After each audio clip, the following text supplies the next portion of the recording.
오늘은 전국이 대체로 맑은 가운데 30도 안팎의 여름 더위가 이어지고 있습니다. 내일도 전국이 맑겠고 오늘과 비슷한 더위가 예상됩니다. KBS 제일라디오 5시 뉴스를 마칩니다. 지금까지 아나운서 김희수였습니다. KBS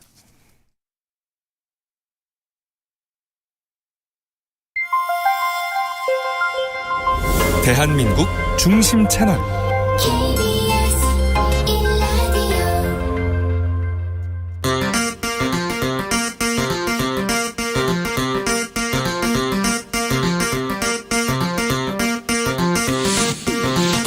주진우 라이브.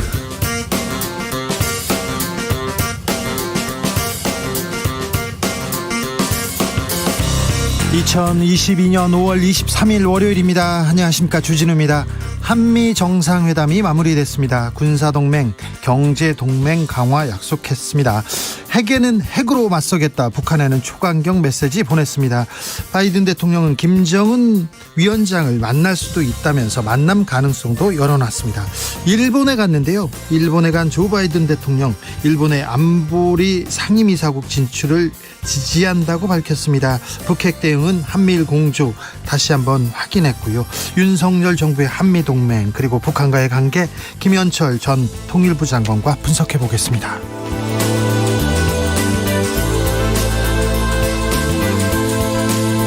한미 정상회담이 끝나고 공동 기자회견 자리에서 미국 워싱턴 포스트 기자가 질문을 했습니다. 윤석열 내각의 남성이 압도적이다, 성평등 향상을 위해서 뭘 할 것인가, 외신에서 남성 편중 인사 지적했는데요. 주 기자의 1분, 그리고 김은지 기자와 고민해봅니다.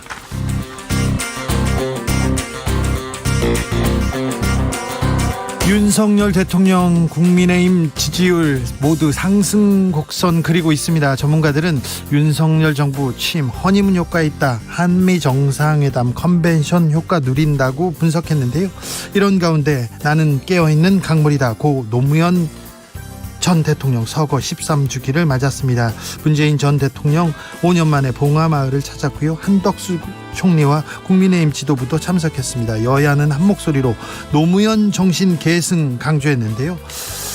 이 정신, 노무현 정신은 지방선거에서 어떤 변수가 될까요? 여론은 어떻게 움직일까요? 민심은요? 여론과 민심에서 들여다봅니다. 나비처럼 날아 벌처럼 쏜다. 여기는 주진우 라이브입니다.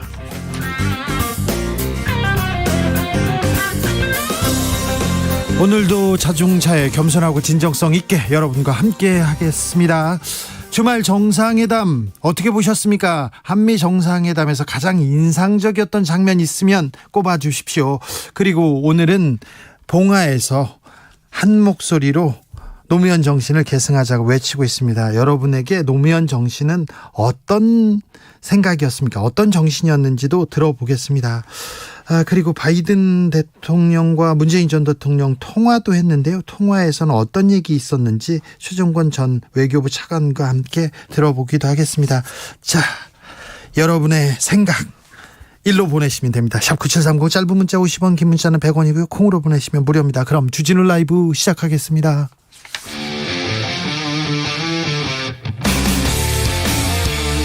탐사보도 외길 인생 20년.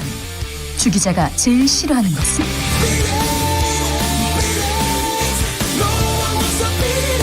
이 세상에서 비리와 부리가 사라지는 그날까지, 오늘도 흔들림 없이 주진우 라이브와 함께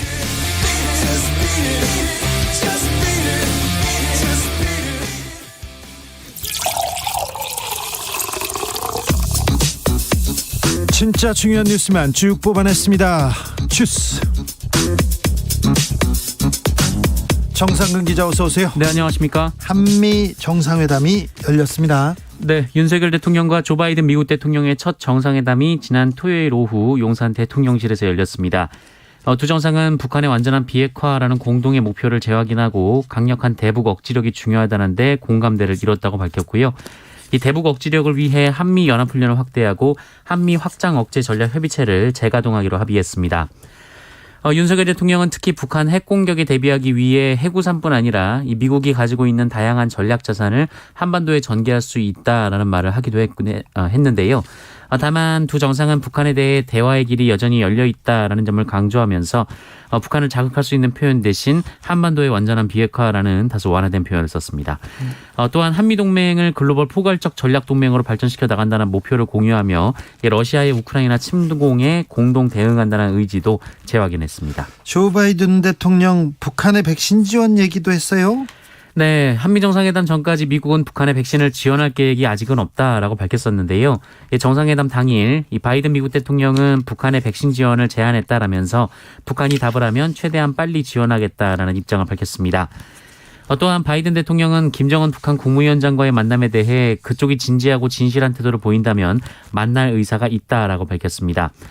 다만 바이든 대통령은 어제는 미국 언론과의 질의응답 과정에서 김정은 북한 국무위원장에게 전할 말이 있냐라는 질문에 헬로우라고 간략히 답하고 끝이라고 말했습니다. 헬로의 의미, 그다음에 한미 연합훈련 확대의 의미, 한반도의 완전한 비핵화가 뭘 의미하는지도 2부에서 저희가 자세히 분석해 드리겠습니다. 바이든 대통령 일본 갔어요. 오늘은 일본 총리와 정상회담 가졌습니다. 네, 조 바이든 미국 대통령과 기시다 후미오 일본 총리가 오늘 도쿄에서 열린 정상회담에서 이 북한의 핵미사일에 대한 공조 방침을 확인했다고 백악관이 밝혔습니다. 아울러 양국 정상은 북한의 핵미사일 프로그램이나 이 국제법을 거스르는 중국의 강압적인 행동 증가 등 안보상 과제에 대응하기 위해 긴밀하게 협력하기로 약속했다고 했고요. 또한 첨단 기술, 공급망, 청정 에너지 등의 새로운 과제에서도 협력하기로 의견을 모았다라고 밝혔습니다.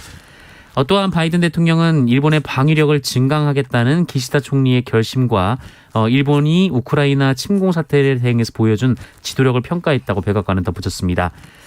그리고 바이든 미국 대통령은 일본이 유엔 안전보장이사회 상임이사국에 진출하는 것을 지지한다라는 뜻을 표명했다고 보도가 나왔습니다. 유엔 안보리 상임이사국 진출 지지한다. 이게 가능할까요? 그리고 일본의 방위력 증강, 계속해서 방위력을 키우려고 하는데 미국 입장에서는 미국의 무기를 사주는 거기 때문에, 그리고 미국의 전략 체계를 가져오는 거기 때문에 이거 뭐 마다할 게 아닌데 우리한테는 또 어떤 영향을 미치는지 잠시 후에 저희가 자세히 분석합니다. 한덕수 국무총리가 오늘 취임했습니다.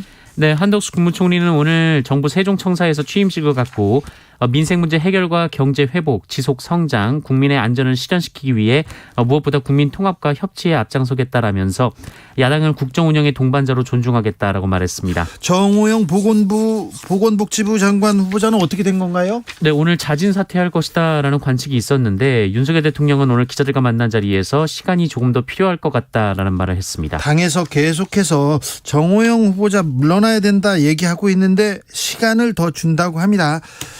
자, 오늘은 노무현 전 대통령의 13주기 추도식이 있었습니다. 네, 오늘 고 노무현 전 대통령의 이 서거 13주기 추모제가 열렸는데요. 문재인 전 대통령이 봉하마을을 찾았습니다. 문재인 전 대통령의 봉하마을 방문은 지난 2017년 취임 10일 만에 엄수된 8주기 행사 참석 이후 처음입니다. 문재인 전 대통령은 노무현 전 대통령 기념관으로 운영될 깨어있는 시민 문화체험 전시관을 관람했고요. 체험관 방명록에 깨어있는 시민들이 당신의 뒤를 따르고 있습니다라고 썼습니다. 윤석열 대통령도 추도 메시지를 냈습니다. 네, 윤석열 대통령은 오늘 기자들과 만난 자리에서 고 노무현 전 대통령 서거와 관련해서 한국 정치에 참 안타깝고 비극적인 일이라고 말했습니다. 그게 답니까? 네, 다른 메시지도 있는데 권양숙 여사를 위로하는 말씀을 메시지에 담았다라고 밝히기도 했습니다. 6891님께서 노 대통령 별이 되시어 잘 계시겠죠? 너무 그립습니다. 이렇게 얘기하셨고요. 4477님, 쉬운 길이 아닌 어렵지만 가야 하는 길을 선택하신 것이 노무현 정신이라고 생각합니다. 쉬운 길이 아니었죠. 그렇죠. 그 고생하고 그 어려움 속에 서울 종로에서 이제 자리를 잡았습니다. 그래서 서울에서 출마하면 쉽다고 생각하고 그래도 이게 안정적인 길이라고 생각했는데, 그리고 그 길을 버리고 또 부산으로 가셨죠. 그리고 계속 지는 싸움을 계속 하셨죠. 네. 노무현 전 대통령 그립습니다 얘기하는 분들 많습니다. 김한수님, 노무현 대통령은 소수의 의견을 잘 청취하는 그런 협치 강조하셨습니다. 이렇게 얘기하셨고요. 이재명 민주당 개항을 국회의원 후보입니다. 이재명 후보에게 철제 그릇을 던진 사람이 구속됐네요. 네, 한 60대 남성이 지난 20일 오후 9시 30분쯤 인천 계산동의 한 음식점에서 건물 밖 인도를 걷던 이재명 민주당 후보를 향해 철제 그릇을 던진 사건이 있었습니다. 네.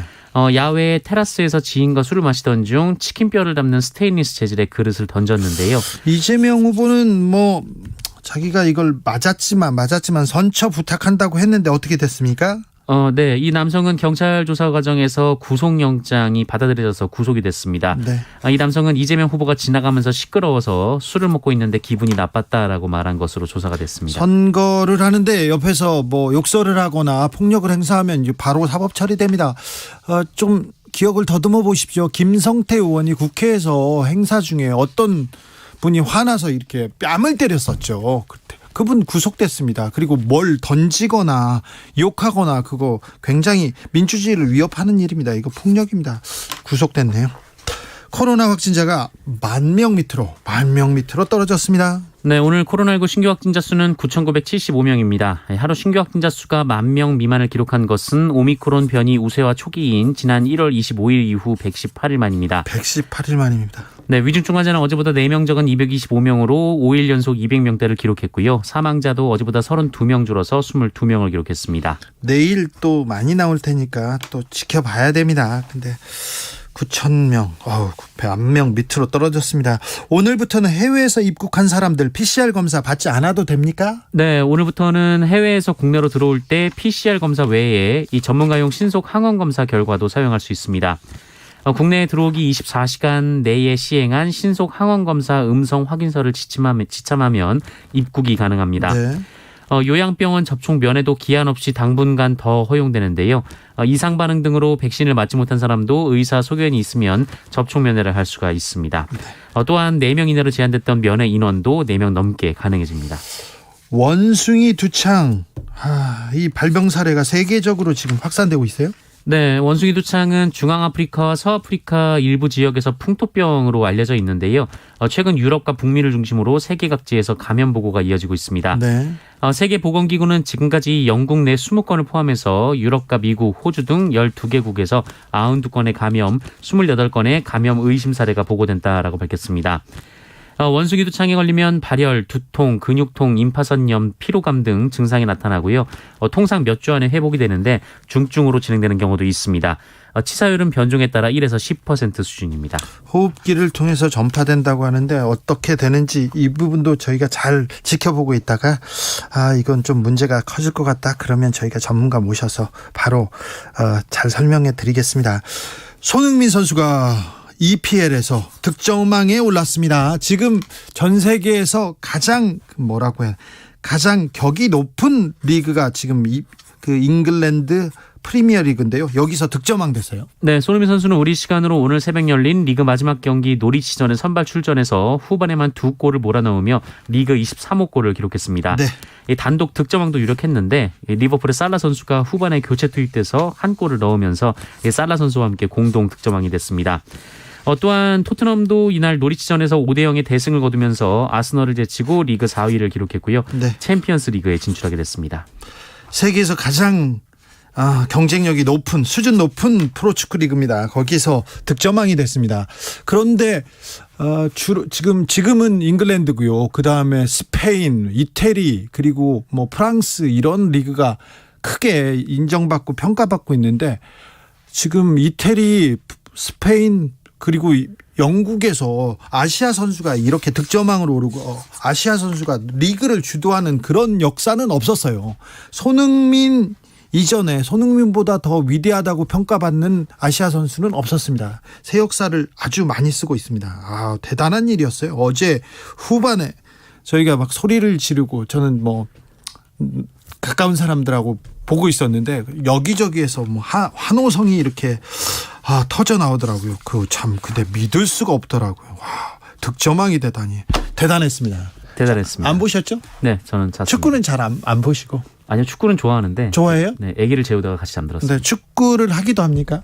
축구를 할 수가 없으니까 보는 걸 좋아하죠. 그래요? 네. 축구를 하면 공이 축구하는 것도 좋아했어요? 축구하는 거요? 네. 뛸 수 있었을 땐 좋아했습니다. 그래요?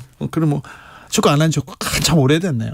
네, 축구뿐만 아니라 뛸 수 없으니까 꽤 오래됐습니다. 경찰이 전장현 시위 수사에 나섰네요. 네, 최건호 서울경찰청장은 오늘 서울 종로에서 기자간담회를 열고 이 전국 장애인 차별철폐연대는 그 사회적 약자단체의 의사 표현이라더라도 반복적으로 불법 행위를 해왔다라고 주장했습니다. 그래서 본격적인 수사를 하고 있습니다. 23명을 입건해서 입건됐습니다. 수사하고 있다는데 이 내용도 저희가 잘 살펴보겠습니다. 주스 정상근 기자 함께했습니다. 감사합니다. 고맙습니다. 2828님께서 한미 정상회담에서 꼭 투표하세요 말하는 바이든 대통령 인상적이었습니다. 중간선거에 관심 있는 미국의 모습을 보면서 허탈했습니다 하는데 우리도 뭐 투표를 잘해야죠. 투표가 코앞에 와 있는데 꼭 투표하십시오. 바이든 미국 대통령과 문재인 전 대통령이 통화를 했습니다. 당초 면담한다 이런 얘기가 나왔는데 짧은 통화로 대신했습니다. 어떤 일이었는지 어떤 통화를 했는지 바이든 대통령과 통화 당시에 문재인 전 대통령 바로 옆에 있었습니다. 최종건 전 외교부 1차관 연결했습니다. 안녕하세요. 예, 안녕하세요. 최종건입니다. 네, 잘 지내시죠? 예, 잘 쉬고 있습니다. 예, 네. 네, 고생을 하셨으니까 조금 쉬셔야 됩니다.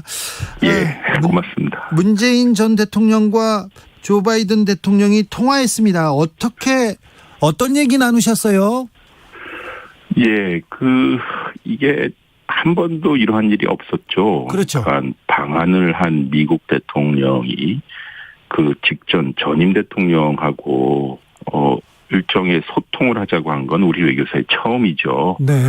이게 보안이 우리 대선이 있었던 전에요. 예. 미국 측이 한국을 방한할 가능성이 있고 예. 그렇게 될 때 우리 대통령, 문 대통령이면 퇴임 이유가 될 것 같다라고 이야기를 했었습니다. 예. 그래서 그때 한번 바이든 대통령께서 문 대통령을 한번 만나고 싶다라는 전갈이 왔어요. 예. 그래서 문 대통령님 재임 시기에 바이든 대통령이 직접 우리 문 대통령에게 한미 관계를 포괄적으로 확대하는 데 기초를 닦은 만큼 이에 대해 감사를 직접 표하고 싶다는 메시지였죠. 네. 물론 저희는 뭐 이에 대해서 감사함을 표했고 못 만날 이유도 없지만 방한 시기에 차기 정부, 지금 현 윤석열 정부와 정상회담 세부 일정이 정해지면 남는 시간에 두 분이 만나는 게 좋겠다라고 수락하였습니다. 예. 그러니까 중요한 것이 미국의 대통령이 한국에 방문할 경우에 매우 바쁜 일정을 보내십니다. 네. 그리고 현 정부와의 회담이 제일 중요하기 때문에 우리는 현 정부와의 세부 일정이 정해지고 나면 우리와 시간을 정하자고 하였고 기다리고 있었던 상태였거든요. 네. 주말 사이에 보도를 보셨다시피 워낙 이번 방한 스케줄이 빡빡했어요. 네. 그래서 일정을 여러 번 조율하다가 만남이 불발된 것이 아마 목요일로 기억이 됩니다. 네. 그래서 저희는 아쉽지만 만남이 불발되었다고 발표한 것인데 그래도 바이든 대통령께서 우리 대통령 문재인 대통령과 통화라도 하시고 싶었는지 네. 금요일 날 전화 제안이 왔어요. 네. 그래서 토요일로 통화 스케줄을 잡고 진행을 하였고요. 예. 그 시각이 바이든 대통령이 방한 정상회담 일정을 모두 마친 대략 한 6시 50분이었습니다. 네. 그때 문재인 전 대통령과 바이든 대통령이 한 10분간 통화를 하셨죠. 네. 그래서 사저에서 하셨고요. 네. 우리 문 대통령께서는 차분한 분위기에서 두 분이 주거니 받거니 안부를 나누었고 특히 문 대통령께서는 퇴임 인사를 재임 중에 하지 못한 것이 좀 아쉬웠는데 네. 이렇게 통화를 할 수 있게 되어서 고맙다라고 바이든 대통령께 말씀하셨습니다. 그리고 물론 바이든 대통령의 한국 방문도 환영하였고 이것이 우리 양국 간의 관계와 동맹을 더 확고하는 데 중요한 가늠자가 될 것이다라고 말씀하셨어요. 바이든 대통령은 좀 덤덤하지만 차근차근 말씀을 하시더군요. 네. 그러니까 바이든 대통령께서는 정확하게 1년, 그러니까 21년 5월 21일 날 네. 워싱턴 백악관에서 문재인 대통령과 정상회담 한 것을 상기하셨고요. 그때 뭐 최고의 정상회담이라고 얘기하셨죠. 싱글 베스트 서밋 뭐 그런 얘기도. 맞습니다. 네. 특히 개인적으로 바이든 대통령에게는 네. 코로나 시기에 네. 처음으로 백악관에서 하였던 정상회담 행사였다고 합니다. 네. 그래서 그 개인적으로 그분께는 되게 기억에 남아서 네. 그 말씀을 좀 하셨어요. 그래서 또 우리 대통령 문재인 대통령께서는 특히 이번 서울에서 열린 한미 정상회담이 성공적으로 되었다는 것을 좀 축하도 해주셨고요. 예. 또 바이든 대통령께서 나름 흡족하셨던 것 같아요. 그래서 문 대통령께 재임 중 한미관계 발전을 위해 노력을 많이 하신 덕분이 아니겠냐라고 또 덕담도 하셨고요. 네. 그리고 그러니까 보니까 두 분은 공식 회담은 한 번 하셨지만 네. 이 G7 그리고 기후변화 정상회의 등등에서 서로 여러 번 조우하셨기 때문에 네. 뭐라 그럴까요? 좀 이렇게 격이 없이 편안하게 두 분이 말씀을 나누셨습니다. 신뢰가 조금 높은 것 같고 또 서로 조금 좋아하는 사이 같아요. 예, 뭐 일단은 우리 대통령 문재인 대통령님은 뭐 회담을 할 때도 그랬지만 그 당시에 한미 정상 공동 선언이 네. 이 기존의 정상회담과 달리 매우 포괄적인 결과를 도출했습니다. 예를 들어서 문재인 전 대통령에게는 10번째 한미 정상회담이었는데 네. 1번 회담부터 9번 회담까지는 양자관계 그리고 한반도 문제에 집중이 되어 있었다면 네. 10번째 즉 바이든 대통령과 했던 첫 번째 정상회담에서는 매우 포괄적이었거든요. 뭐 우주 달 탐험부터 우리 북한 문제까지 그리고 경제 문제라고 할 수 있는 공급망 문제 그리고 이 지역 문제까지 총망라한 매우 포괄적인 문서를 생산해냈죠. 그래서 이번 정상회담에도 그러한 스타일의 문건이 나오는데 네. 거기서 토대를 마련한 것으로 보였고요. 네. 바이든 대통령에게는 이게 매우 인상적, 임프레스가 되었던 것 같아요. 네, 알겠습니다. 네. 미국이 먼저 제안했고 미국이 먼저 전화를 했고 저기 바이든 대통령하고 이렇게 문재인 대통령하고 통화할 때요. 스피커폰으로 하진 않고 전화기를 들고 있잖아요. 사진 보면. 스피커폰을 사용하셨어요? 스피커폰 합니까? 예. 그러면 스피커폰으로 얘기를 하시고 옆에서 차관님도 같이 다 듣고 그러셨겠네요. 우리가 현직이었을 때는 이어폰을 꽂고 했는데 네. 아직 그 사저의 시설이 완벽히 네. 무슨 그러한 통화를 할 정도를 만들어 놓지 않았고요. 네네. 또한 사저이기 때문에 네. 저희가 뭐 퇴임 후에 외교 활동을 벌써부터 염두에 둔 것은 아니어서 네. 그냥 스피커폰으로 하였고요. 뭐 음질이니 뭐 이런 것들은 뭐 요새 전화기가 워낙 좋은 거죠. 네. 문제는 없었습니다. 알겠습니다. 스피커폰으로 통화했다. 이거 굉장히 중요한 내용은 아니지만 새로운 사실입니다. 저기 차관님, 대통령 바뀌니까 국격이 달라졌습니까? 대한민국의 국격은 늘 증가하고 있었죠. 그것은 우리의 국력, 즉 경제력과 군사력 이런 것들은 큰 통사적 면에서 보면 늘 증가하고 있었죠. 뭐 순간순간에 부침은 있었지만 가장 중요한 건 우리 민주주의의 발전 때문에라도 저희 우리의 정치 체제는 늘 존경의 대상이었고 게다가 코로나를 겪으면서 우리의 방역 역량 그리고 그 와중에 사실 코로나 거치면서 전 인류가 되게 우울했잖아요. 그때 이제 한류 문화라는 것이 또 빛을 더 냈죠. 또 한류 문화라는 것이 우리 고유의 문화를 넘어선 보편적인 문화를 이렇게 투영하면서 온 세계가 즐길 수 있었으니까 우리의 국력 그리고 국격이라고 하는 것, 우리의 인기라고 할까요? 그런 것들은 좀 많이 올라갔죠. 계속 오르길 바랍니다. 알겠습니다. 조 바이든 대통령이 일본에 가자마자 유엔 안보리 상임이사국 일본 진출 지지한다 이렇게 얘기했던데 이건 어떤 의미입니까? 일본이 진짜 상임이사국으로 진출하는 겁니까?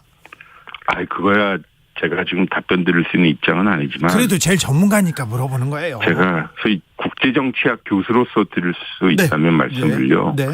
그렇게 되려면 중국과 러시아의 동의가 있어야 될 겁니다. 네, 그렇죠. 그러면 예를 들어서 유엔의 안보리를 통과해야 될 텐데, 러시아와 일본 관계 지금 우크라이나 때문이라도요. 그리고 일본과 중국 관계를 보면 네. 그리고 미국과 이들 나라의 관계를 보면 넘어야 할 산들이 많겠죠. 네. 그리고 일본이 뭐 아시아의 리더로 이렇게 자리매김한다. 그러면 주변 국가들한테도 지지를 얻어야 될 텐데 그것도 좀 숙제일 것 그렇죠. 같고요. 이제 소위 리더가 되려면 네. 공약을 해야 할 거고요. 예. 그 공약은 주변국의 지지를 받을 만큼의 공약이 되어야 할 텐데 네. 가장 중요한 것은 그 공감의 힘이거든요. 네. 우리 독일에 대해서는 모든 서방 국가들이 공감하지 않습니까? 네, 그렇죠. 역사적 인정하죠. 문제에 대해서. 네. 예. 근데 일본에 대해서는 아직 공감의 정도가 매우 낮기 때문에 네. 일본이 뭐 강대국의 지지를 얻는다 하더라도 이 주변국의 공감과 지지가 없으면 어려울 텐데 네. 그것을 얻기 위한 숙제를 많이 해야 될 겁니다. 알겠습니다.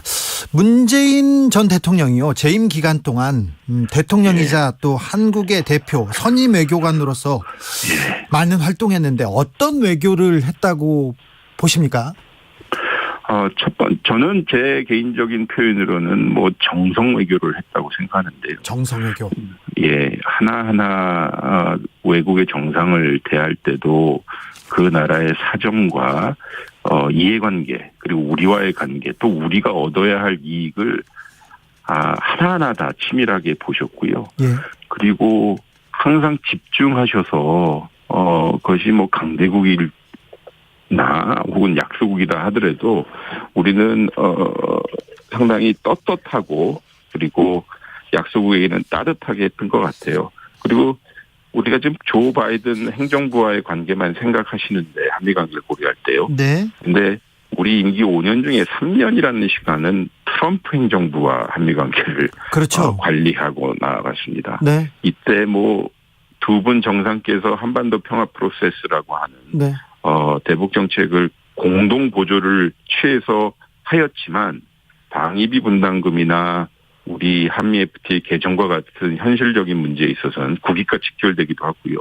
거기에 대해서는 저희는 당당하고 떳떳하게 우리 국익을 챙기고 안 되는 건 안 되고 되는 건 되는 식으로 하였죠. 이것이 가장 중요한 것 같아요. 결국은 외교라는 것이 좀 국민의 입장에서 보면 좀 동떨어져 있는 것처럼 느낄 수 있지만 국민의 이익과도 직결되는 것이기 때문에 네. 매우 정성을 기울여야 되는 국정 행위입니다. 네. 차관님 얘기가 들으니까 뭐 얘기가 잘 정리가 됩니다. 교수님이 교수로 돌아가셨죠? 예, 복직했어요. 예. 앞으로도 저희가 방송에 모셔가지고 계속 강의 잘 듣겠습니다. 예, 좀 쉴 수 있는 시간을 좀 주시고요. 조금만 얘기 나누죠. 조금만 쉬시고 바로 모시겠습니다. 감사합니다. 예, 감사합니다. 예, 고맙습니다. 최종곤 전 외교부 1차관이었습니다. 교통정보센터 다녀올까요? 오수미 씨. 네, 시각 교통정보입니다. 일찍부터 퇴근길 정체 시작됐고요. 또 사고를 중심으로는 혼잡이 더 크게 따릅니다. 먼저 서울 시내 마포대교 다리 위 남단에서 북단 쪽인데요. 5차로상에 추돌 사고가 나면서 수습을 하고 있습니다. 부근으로 잠시 속도가 떨어져 있고요. 이 밖에 경인고속도로 서울 방향은 부평 부근에서 승용차 사고가 났습니다. 3차로와 갓길을 차단하고 수습을 하면서 여파로 서인천부터 부평 쪽으로 5km 막히고 있습니다. 반대 인천 쪽으로는 인천 요금소부터 부평 사이로 교통량이 많고요. 수도권 제1순환고속도로는 특히 판교 일산 쪽으로 정체거리가 길어져 있는데요. 자유로부터 송내까지 17km나 막히고 있습니다. 지금까지 KBS 교통정보센터였습니다.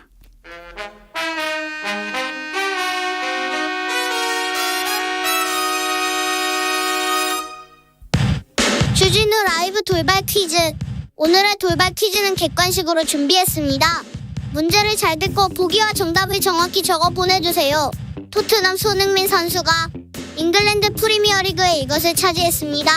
세계에서 가장 수준이 높은 프로축구 리그인 EPL에서 아시아인 이것이 나온 건 이번이 처음인데요. 스페인, 독일, 이탈리아, 프랑스 등 5대 빅리그로 범위를 넓혀도 아시아인이 이것에 오른 건 손흥민 선수가 최초입니다. 자, 여기서 문제 드릴게요. 손흥민 선수가 차지한 프리미어리그의 이것은 무엇일까요? 보기 드릴게요. 1번 애교왕, 2번 득점왕. 다시 들려드릴게요. 1번 애교왕, 2번 득점왕. 샵9730 짧은 문자 50원, 긴 문자는 100원입니다. 지금부터 정답 보내주시는 분들 중 추첨을 통해 햄버거 쿠폰 드리겠습니다. 주진우 라이브 돌발 퀴즈 내일 또 만나요.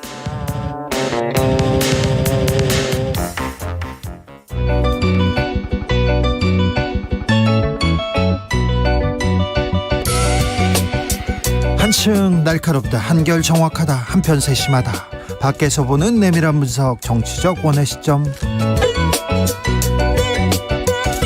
오늘의 정치권 상황 원회에서 민심 곁에서 더 정확하게 분석해드립니다. 김용남 전 자유한국당 의원 어서 오세요. 네, 안녕하세요. 호기심 천국 김용남입니다. 최민희 전 더불어민주당 의원 어서 오세요. 안녕하세요. 불굴의 희망 최민희입니다. 최민희 의원님은 지역에서 못 오셨네요. 올라갈랬는데 차가 막혀서 못 갔습니다. 그러셨어요? 근데 김용남 후보님은 정말 대단하십니다. 네. 선거운동도 열심히 하고 새벽에 올라오셨대요. 제가 당했어요, 오늘. 네? 제가 당했다고요. 네. 저는 열심히 올라왔는데 최 의원님은 남양주에서 선거운동하고 계시고. 네. 지금 인터뷰하고 있습니다. 네. 자, 윤석열 대통령과 조 바이든 대통령 한미 정상회담이 있었습니다. 가장 인상적인 장면은 어떤 장면이었습니까, 최민희 의원님? 저는 7초 멈춤이었습니다. 7초 멈춤. 네, 워싱턴 포스트 기자가 내각의 여성이 좀 적다는 취지의 질문을 하지 않았습니까? 네. 그런데 거기에서 7초 멈춤 하셨더라고요. 근데 그 7초가요. 하나, 둘, 셋, 넷, 다섯, 여섯, 일곱, 7초가 굉장히 긴 시간인데 그때 기자나 윤석열 대통령 본인이나 조 바이든 대통령이나 다들 그때 어땠을까? 그 7초 멈춤의 시간이. 그래서 저는 그 7초 멈춤의 시간이 가장 인상적이었습니다. 김용남 의원님? 저는 뭐 장면보다는 방문 일정 자체가 상당히 인상적이었습니다. 왜냐하면 미국 대통령이 한국 방문을 할 때는 거의 예외 없이 일본을 먼저 방문하고 일본에서 한국 들어오는 경로였거든요. 그렇죠. 아니면 뭐 일본만 방문하고 다시 미국으로 돌아가는 경우도 많았고요. 근데 제 기억으로는 이번이 처음인 것 같아요. 미국 대통령이 한국을 먼저 방문하고 그다음 일본 가는 거는 제 기억엔 이게 처음인 것 같은데요. 느티나무님께서 바이든은 양손 무겁게 선물만 들고 간 것 같아요 얘기하는데, 이번에 왔을 때 삼성전자 공장도 가고 현대차 뭐 정의선 회장도 만나고 우리 기업이 투자를 하고 뭘 우리가 도와준다고 얘기하고 조금 많이 양상이 많이 달라졌어요. 김용남 의원님, 그죠? 지금 미국으로서는 그 전부터 그랬죠. 조 바이든 대통령 들어서서 특히 반도체 관련해서 미국에 투자하라고 네. 거의 직접적으로 요구를 하고 있고, 이런저런 이유에서 아무래도 미국이 최종적인 수출 대상국인 경우 품목이 워낙 많으니까 네. 특히 반도체 관련해서는 삼성이나 이런 데서 미국에 아예 반도체 공장을 지을 계획을 지금 하고 있는데, 글쎄 그거는 저는 나쁘게만은 생각 안 합니다. 그러면 수원, 삼성, 기흥 다 지역구 지금 공장이 좀 흔들리는 거 아닙니까, 김용남 의원님? 근데 어차피 수원에는 생산 라인은 하나도 없어요. 거기는 R&D 센터만 있지 생산 라인은 이미 기흥, 화성, 평택으로 다 떠나갔거든요. 네. 그래도 공장이 지금 미국으로 가면 수원에 있는 R&D도 옮겨가야 되는 거 아닙니까? R&D 센터야 뭐 핵심이니까 거기는 안 가겠죠. 그거는 안 갈 텐데, 전 개인적으로는 수원에서 반도체 생산 라인이 다른 도시로 다 이전해 간 것, 물론 그게 반도체 라인 증설을 위한 땅이 마련되지 않아서 그랬습니다만 대단히 아쉽게 생각하고 잘못된 거라고 생각합니다. 최민희 의원님. 우선 이제 이 대목에서 외교라는 것이 이게 흐름 속에서 간다. 그래서 사실은 삼성이나 우리나라 대기업이 미국에 대규모 투자를 하기로 한 거는 문재인 정부 때이지 않습니까? 예. 그러니까 그게 연결되고 이어지는 거라 제가 늘 주장했던 게 외교, 안보, 국방, 그리고 국민 건강과 관련한 코로나 대응 이런 것들에는 여야가 없고 이거는 정말 한국으로 대응해야 된다. 하나의 한국으로 이런 말씀을 드렸는데요. 이번에 그런 문재인 정부와 미국 정부가 맺어줬던, 그리고 우리 기업들이 투자를 약속했던 것이 밑바탕이 되어서 조금 아까 김영남 후보님이 말씀하신 것처럼 일본에 먼저 가지 않고 대한민국에 먼저 온다든가 이런 것들이 대한민국의 국력, 저력으로 가능해진 거다. 이렇게 보기 때문에 앞으로도 저는 외교 분야, 외교안보 국방 분야에서는 그런 이전 정부 그리고 여야 이런 것을 넘어서 네. 그 흐름을 쭉 이어가는 것이 중요하다고 그렇게 보는 쪽입니다. 그래서 구체적으로 김용남 전 의원은 반도체 공장이 사실 평택 쪽으로 이전해서 거기 무슨 단지가 조성된다 뭐 이런 계획도 있는 것 같은데 아쉽겠지만 국가적 차원에서 투자니까요. 김영남 의원님, 네. 김영남 의원님 캠프에는 여성 많이 있습니까? 많죠. 많습니까? 예. 특히 청년들이 많이 있습니다. 그렇습니까? 예. 시장이 되면 여성들, 청년들 고루 등용하실 겁니까? 시장 맘대로 뭐 시청 공무원을 시켜줄 수는 없는 거고요. 그렇지만 뭐 그거는 저는 글쎄 지금 공무원을 선호하는 청년들이 너무 많잖아요. 네. 근데 그거는 열심히 공부하고 시험 쳐서 들어오는 사람들한테 문호를 더 보장해 줘야 된다라고 생각을 해서 캠프에 있었다고 해서 제가 뭐 수원시청에 취직을 시켜줄 생각은 전혀 공무원 없습니다. 공무원 중에 여성 공무원이 네. 능력이 떨어지거나 뭐 자질이 부족하거나 그러진 않죠. 지금 여성 공무원 비율이 특히 젊은 층에서는 남성보다 훨씬 높죠. 더 높죠. 네. 그리고 가장 큰 이유는 시험 점수대로 들어오기 때문에 그래요. 네. 시험을 치면 여성이 다 상위권을 휩쓸어요. 그렇죠. 네. 배제할 이유가 없죠. 없죠. 네. 알겠습니다. 지금 그 부분은요.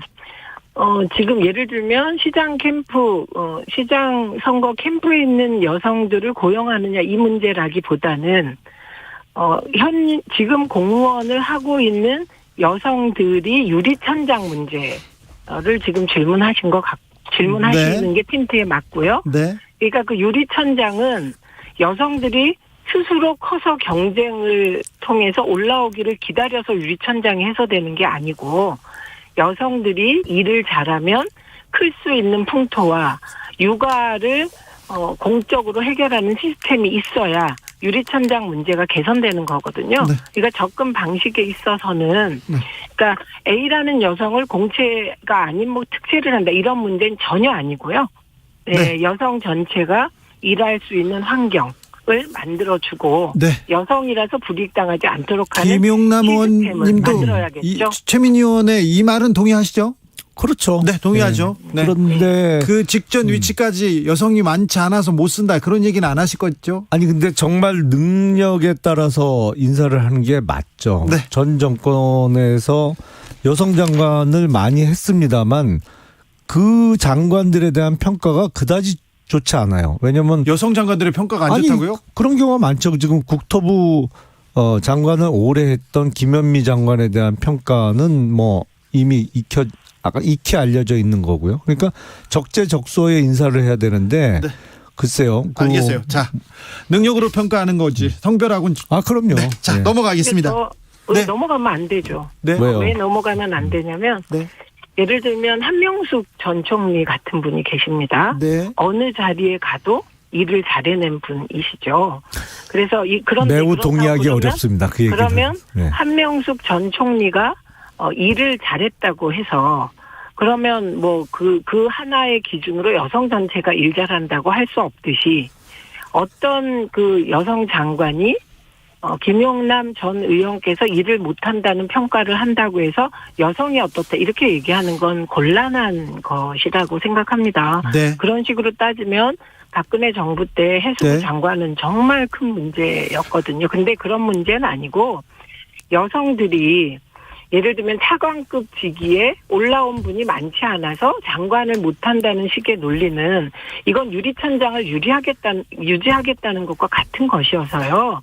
저는 윤석열 대통령의 이 부분 관련한 인식이 여성가족부 폐지를 페북에 올렸던 인식을 그대로 보여주는 겁니다. 김영남 의원님. 저는 특히 그 고위직 인사와 관련해서 그전에도 보면 지역 안분하고 또 남녀 비중을 조절하고 이런 경우가 대부분이었는데 저는 이거에 대해서는 동의하지 않아요. 왜냐하면 항상 장관 내각 이렇게 분포를 보면 영남 몇 프로, 호남 몇 프로, 나중에는 충청도 몇 프로 하고 아주 최근에는 강원도 지역으로 분류를 좀 하더라고요.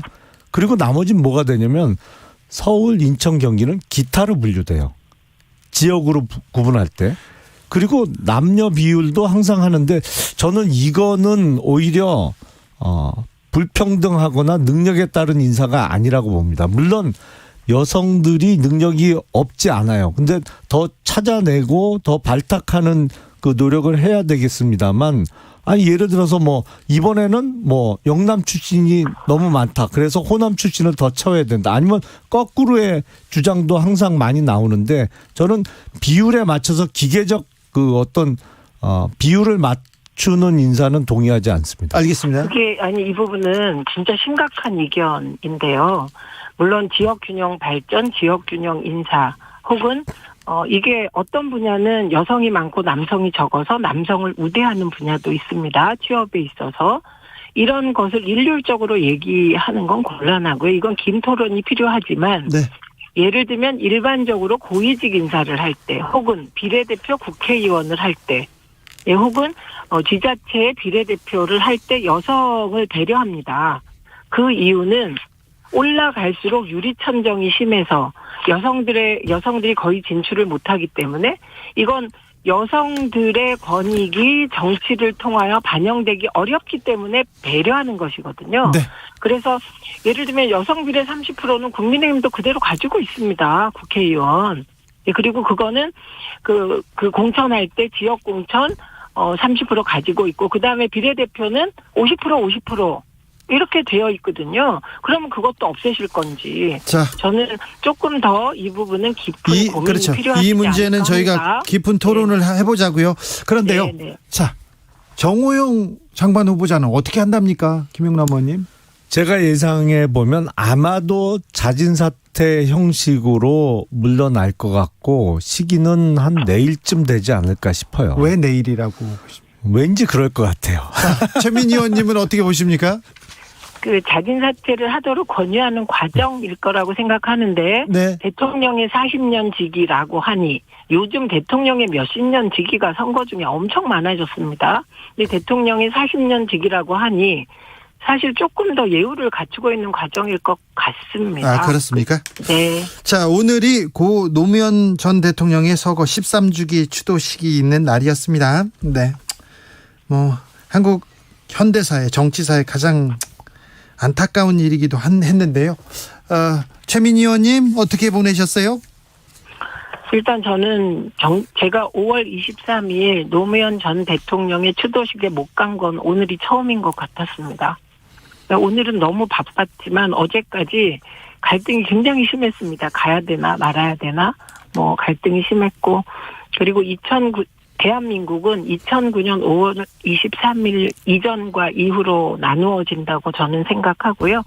그래서 5월 23일, 2009 5월 23일 이후에는 정치 보복이라든가 정치 재판이라든가 이런 단어가 사라지길 기대했는데 지금 검찰 독재적 조짐이 나타나는 것 같아서 오늘은 좀 심히 우려되는 날이었습니다. 김용남 의원님. 그 노무현 전 대통령에 대한 평가가 최근 몇 년 동안 대단히 예전보다도 더 높아진 거는 맞습니다. 네. 왜냐하면 문재인 정부를 거치면서 그래도 이런 면에서 훌륭했구나. 왜냐하면 비교가 되니까요.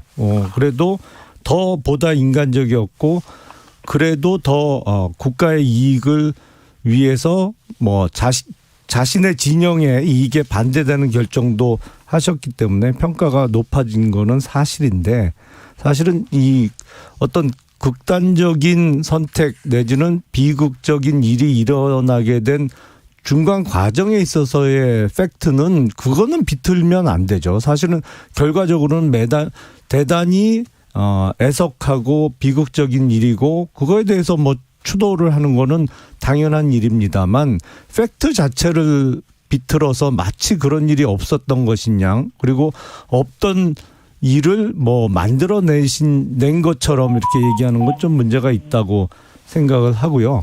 근데 김영남 의원님, 네. 그때 노무현 전 대통령을 앞두고 그 검찰의 수사 그리고 언론에 뭐 논두렁 시계 같은 사건을 흘리고 이렇게 계속해서 언론에서 물어뜯고 검찰에서 굉장히 조금 계속해서 좀 압박하고 이런 건 잘못됐었죠. 수사 방식에 있어서 네. 문제가 있었죠. 예. 근데 그 수사 방식에 대해서 문제가 있었던 건 분명하지만 그게 또 더 심하게 재현됐던 게 문재인 정부 초기 한 2년 동안 벌어졌던 소위 적폐 수사 때거든요. 그때는 더 심했어요. 그런 식의 윤석열 소위 대통령 더 피해가. 심하게 했습니까? 잠깐만요. 아니 뭐 그때 뭐 수사를 한두 사람이 하는 게 아니니까. 제가 그거는 말씀해도 될까요? 아니 그리고 잠깐만요. 제가 마무리하겠습니다. 네.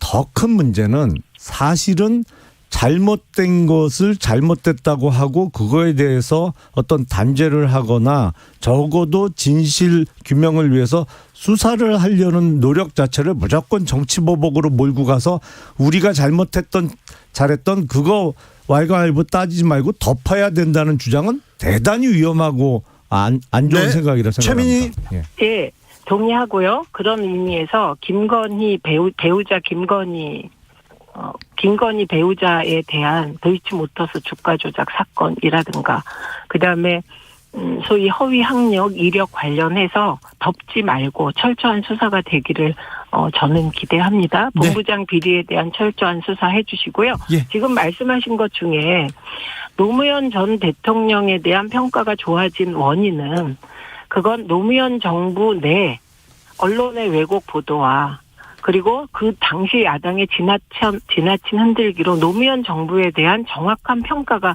예. 제대로 되지 않았던 것이 네. 이명박 박근혜 정부를 거치면서 한 명은 권력을 사유화해서 감옥 가고 한 명은 국정농단으로 탄핵되는 걸 보면서 정말 노무현 전 대통령 시대가 민주주의가 꽃피었던 시절이구나. 그리고 노무현 대통령이 정말 원칙적으로 국가를 잘 이끌었구나 하는 것에 대한 여기까지 하겠습니다. 국민적 인식이 있었기 때문에 여기까지 하겠습니다. 지방선거가 9일 남았습니다. 경기도 분위기 어떻습니까? 경기도 최대 격전지라는데 수원 어떻습니까? 김용남. 여론조사 수치는 말하지 믿어서는 마시고. 안 됩니다. 네, 말하지 그거는 마시고. 저도 믿지 않아요. 네. 다만 여론조사 추세만 보는 거거든요. 네. 근데 경기도뿐만 아니라 전국적으로 확실히 국민의힘은 상승 추세선을 그리고 있는 것 같고요. 민주당은 하락 추세선을 그리고 있는 거는 분명해 보입니다. 최민희. 저 부분은 이게 들쭉날쭉합니다. 들쭉날쭉해요? 예, 들쭉날쭉하고 근데 김은혜 후보의 KT 청탁 관련 엇갈린 해명.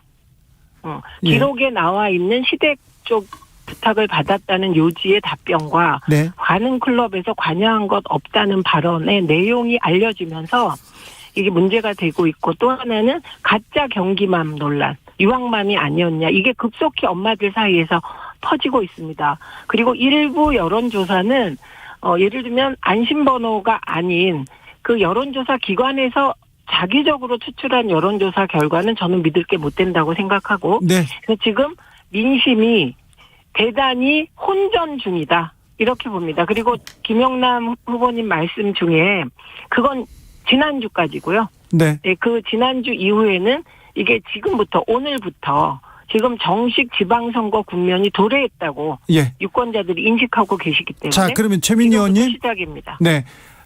어제까지는 지금 국민의힘이 지지도가 조금 상승세고 민주당은 좀 답보 상황이었는데 오늘부터는 좀 달라질 것이다. 이렇게 생각하시는 거죠? 아니, 일단 그 경기도와 남양주 상황은 그게 지난주 초반까지였고요. 네. 후반에는 달라졌습니다. 그러니까 그 흐름이 다른 것 같습니다. 자, 9일 남았는데요. 마지막 이 선거의 변수는 뭐가 될까요? 저요? 예.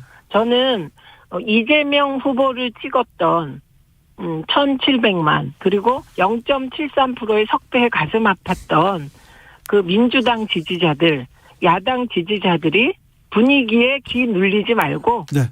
일어나서 나와서 자기가 지지하는 후보를 뽑느냐 안 뽑느냐가 이번 선거의 결과를 근데 좌우할 거라고 민주당에서 봅니다. 계속 지지층이 결집하면 지지층이 찍으면 이긴다 하는데 중도의 마음을 잡아야 될 거 아닙니까? 그 지지층 결집을 얘기하는 게 아니라 0.73%의 석패에 그러니까 민주당 지지의 가장 오른쪽에는 중도가 포함되어 있죠. 그게 소극적 지지라고 표현을 하는데요. 네.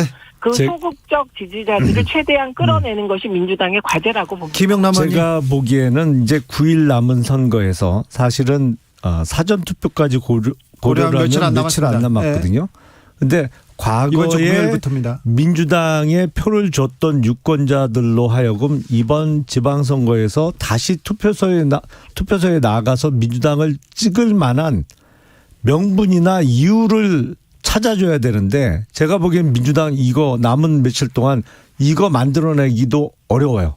사실은 그래서 적극적으로 과거에 민주당을 찍었던 분들이 투표소에 나올 만한 동기부여를 하는 작업이 필요한데 쉽지 않아 보입니다. 최민희 의원님. 그 동기부여가 지금 시작되고 있고 이게 이제 대통령 선거와 지역 선거가 다른 건 지역 후보들이 다르기 때문이죠. 네. 예, 그래서 어떤 지역은 결집이 빨리 일어날 테고 어떤 지역은 서서히 일어날 테고 그러나 전국적 결집 조직 그다음에 소극적 지지자들의 결집 조짐은 이미 일어나고 있다. 이렇게 봅니다. 제가 보기에는 민주당 과거 지지자들이 검수완박이나 이런 걸 통해서 또 이재명 후보의 출마를 통해서 명분을 찾기가 어려워졌어요. 민주당을 지지해야 되는 명분을 못 찾습니다. 지금 상황에서. 이건 중앙선거가 아니기 때문에 네. 뭐 개별 후보들이 충분히 결집을 해내리라고 생각합니다. 알겠습니다. 여기까지 듣겠습니다. 김용남, 최민희, 김용남 두 분 감사합니다. 감사합니다. 고맙습니다. 저는 잠시 숨 좀 돌리고 6시 2부 이어갑니다.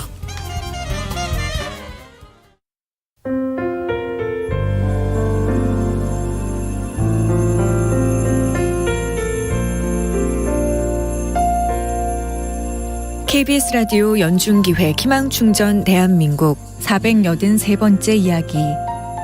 안녕하세요. 아나운서 이연주입니다. 초등학교 5학년 수연이는 학교 후 함께 놀자는 친구들의 유혹을 뿌리치고 곧장 집으로 달려갑니다.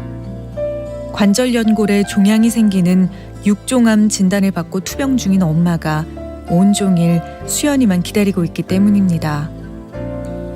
극심한 우울증에 시달리는 아빠를 대신해 혼자서 엄마를 간병하고 있는 수연이. 고사리 손으로 아픈 엄마를 챙기면서 애를 써온 세월이 벌써 수년째인데요. 수연이의 갖은 노력에도 불구하고 엄마는 결국 시한부 판정을 받았습니다. 엄마는 또래보다 일찍 철이 들어버린 수연이가 너무 안쓰럽게 느껴집니다. 수연이와 엄마가 지치지 않고 힘을 낼 수 있도록 여러분이 따뜻한 격려를 보내주세요.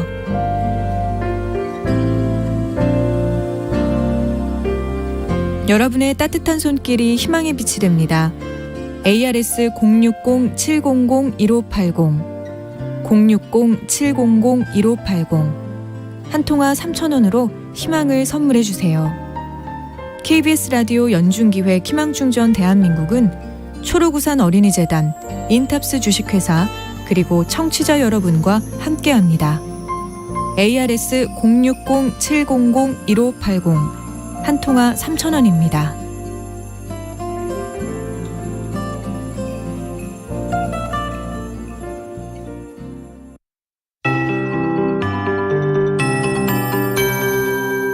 KBS 58분 날씨. 오늘은 서울의 경우 올 들어 가장 높은 낮 최고 기온을 보였습니다. 30.7도까지 올라 앞자리수가 달라졌는데요. 평년보다 무려 5.8도나 기온이 높았고 대구도 32.3도까지 오르면서 전국에서 가장 높은 기온을 보였습니다. 이렇게 더위는 좀 더 이어질 텐데요. 내일 더 기온이 오르는 곳도 있습니다. 대구는 내일 구미 상주와 함께 33도까지 기온이 예보돼 있고요. 서울 30도, 세종 31도, 강릉과 대전, 광주 32도 등 내일도 더운 여름 날씨 예상됩니다. 전국이 24도에서 33도까지 기온이 오르겠습니다. 수요일은 1, 2도가량은 전날보다 기온 떨어지겠지만 여전히 더위가 이어지다가 목요일 새벽 한때 중부 일부 지방에 비도 내리고 더위도 전국적으로 좀 꺾이면서 고온 현상이 목요일과 금요일 사이에는 좀 주춤해지는 곳이 있겠습니다. 하늘 모습은 참 맑은 편인데요. 이에 따라 오존 농도 오늘 전국적으로 좀 좋지 않았는데 현재는 서울과 경기 그리고 충청 일부 지역으로 오존주의보가 발효 중입니다. 각별히 신경을 쓰셔야 되겠습니다. 덩달아 미세먼지 농도 상황도 좋지 않습니다. 현재 중부지방으로 좀 좋지 않은데요. 오늘과 내일까지 수도권을 중심으로 초미세먼지가 좋지 않겠습니다. 현재 인천은 초미세먼지 주의보 발효 중입니다. 지금 서울 기온이 27.8도입니다. 최영우였습니다.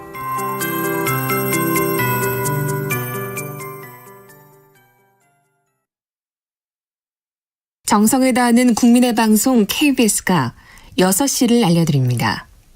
AM 711kHz, FM 97.3MHz, KBS 1라디오입니다. HLKA.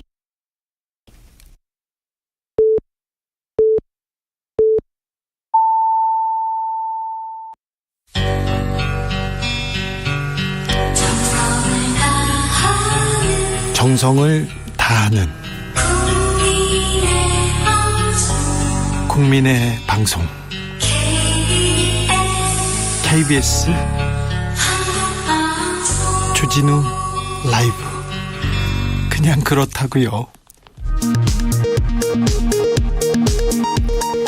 이 시각 라디오 정보센터 뉴스입니다. 중국의 경제적 영향력을 억제하기 위해 미국이 주도하는 다자 경제협력체인 인도태평양 경제프레임워크 IPEF가 오늘 공식 출범했습니다. 윤석열 대통령은 인도태평양 지역의 지속가능한 성장을 위한 뜻깊은 자리에 함께하게 된 것을 매우 기쁘게 생각한다면서 IPEF 참여를 공식 선언했습니다. 원희룡 국토교통부 장관은 분양가 상한제는 공급을 촉진하기 위해서 손봐야 할 첫 번째 제도라며 다음 달 분양가 상한제 개편 방안을 발표하겠다고 밝혔습니다. 원희룡 장관은 또 임대차법 보완책도 다음 달에 발표하겠다고 말했습니다. 러시아 우크라이나 전쟁에 의한 에너지 공급 부족과 기후변화에 따른 폭염으로 올여름 전 세계가 수십 년 만에 최악의 전력난을 맞이할 것이라는 우려가 커지고 있다고 블룸버그 통신이 진단했습니다. 국민연금제도 시행 34년 만에 수급자 600만 명을 돌파했습니다. 베이비붐 세대 은퇴 등의 영향으로 수급자가 빠르게 느는 것으로 국민연금공단은 분석했습니다. 95세 현역 MC인 송혜 씨가 TV 음악 프로그램 최고령 진행자로 기네스 세계 기록에 등재됐습니다. 송혜 씨는 1988년부터 34년간 KBS 1TV 전국 노래자랑 진행을 맡고 있습니다. 지금까지 라디오 정보센터 뉴스 정원나였습니다.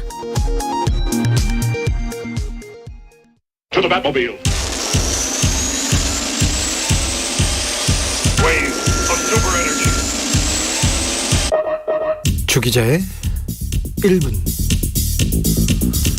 한미 정상회담이 있었습니다. 회담 후 두 정상 공동 기자회견 가졌습니다. 윤석열 대통령에게 미국 워싱턴 포스트 기자가 물었습니다. 내각에 압도적으로 남성이 많다. 여성의 대표성 향상과 성평등 증진을 위해서 어떤 역할을 할 것인가? 윤 대통령의 대답은 7초가량 걸려서 나왔습니다. 그 모습이 특이했는지 워싱턴 포스트에서 기사를 길게 썼습니다. 제목은 한국 대통령 성불평등에 대한 압박 질문에 곤혹스러운 모습을 보이다. 뉴욕 포스트는 질문을 받자 윤 대통령은 한동안 멍하니 서 있다가 통역 이어폰을 벗더니 대답하기 위해서 무척 애쓰는 것 같았다. 이렇게 기사를 전했습니다. 윤 대통령의 대답은 이랬습니다. 장관 그 직전 위치까지 여성이 많이 올라오지를 못했다. 여성의 공정한 기회가 더 적극적으로 보장되기 시작한 지 오래되지 않았기 때문이다. 장관으로 발탁할 여성이 부족했다고요? 사회적 구조적 문제가 아니라 여성의 능력 탓이라고요? 윤석열 정부에서 임명된 국무총리 및 장관 17명과 대통령 수석 5명 중에 여성은 3명입니다. 차관급 인사가 41명인데요. 그 가운데 여성은 2명입니다. 윤 대통령이 강조하는 글로벌 스탠다드 에서 이 정도의 남성 편중 인사는 찾기 어렵습니다. 선진국에서는 더더욱 그렇고요. 외신 기사가 나올 정도로 국제사회에서도 매우 특이한 현상으로 보고 있는 겁니다. 여성의 기회를 적극적으로 보장하겠다고요? 그런데 여성가족부를 폐지합니까? 워싱턴 포스트도 여성가족부 폐지 공약이 성평등 운동에 반대하는 일부 반페미니스트 청년들에게 구애하는 행위였다고 지적했습니다. 선고용이라고요. 윤석열 정부가 반대하는, 성평등을 반대하는 건 아니겠죠? 반페미니스트도 아니죠? 여성가족부 폐지가 선고용도 아니겠죠? 외신 기자들이 잘못 알고 있는 거겠죠? 다음 인선에서는 여성이 중용되는 거겠죠? 궁금해서 물어봅니다. 궁금해서요. 여성을 위한 정책을 찾아보기 힘들어서 물어봅니다. 외국 기자들이 설명해달라는데 설명하기가 힘들어서 물어봅니다. 지금까지 주 기자의 1분이었습니다.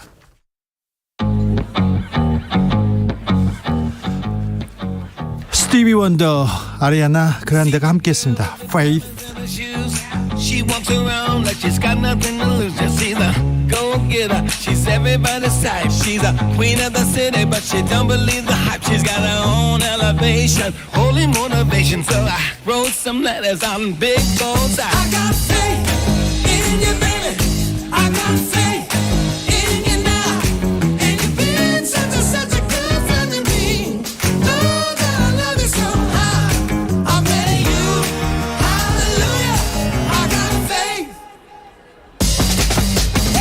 See the boy with the Stevie Wonder swag. Ain't got a clue on a magic that he has. He's a go-getter. He's everybody's type. Making my mission make her feel alright. He's a 12 on a 10 point, rocking out to his joint. Just say the word 'cause I can sing all night. I got faith in you, baby. I got faith.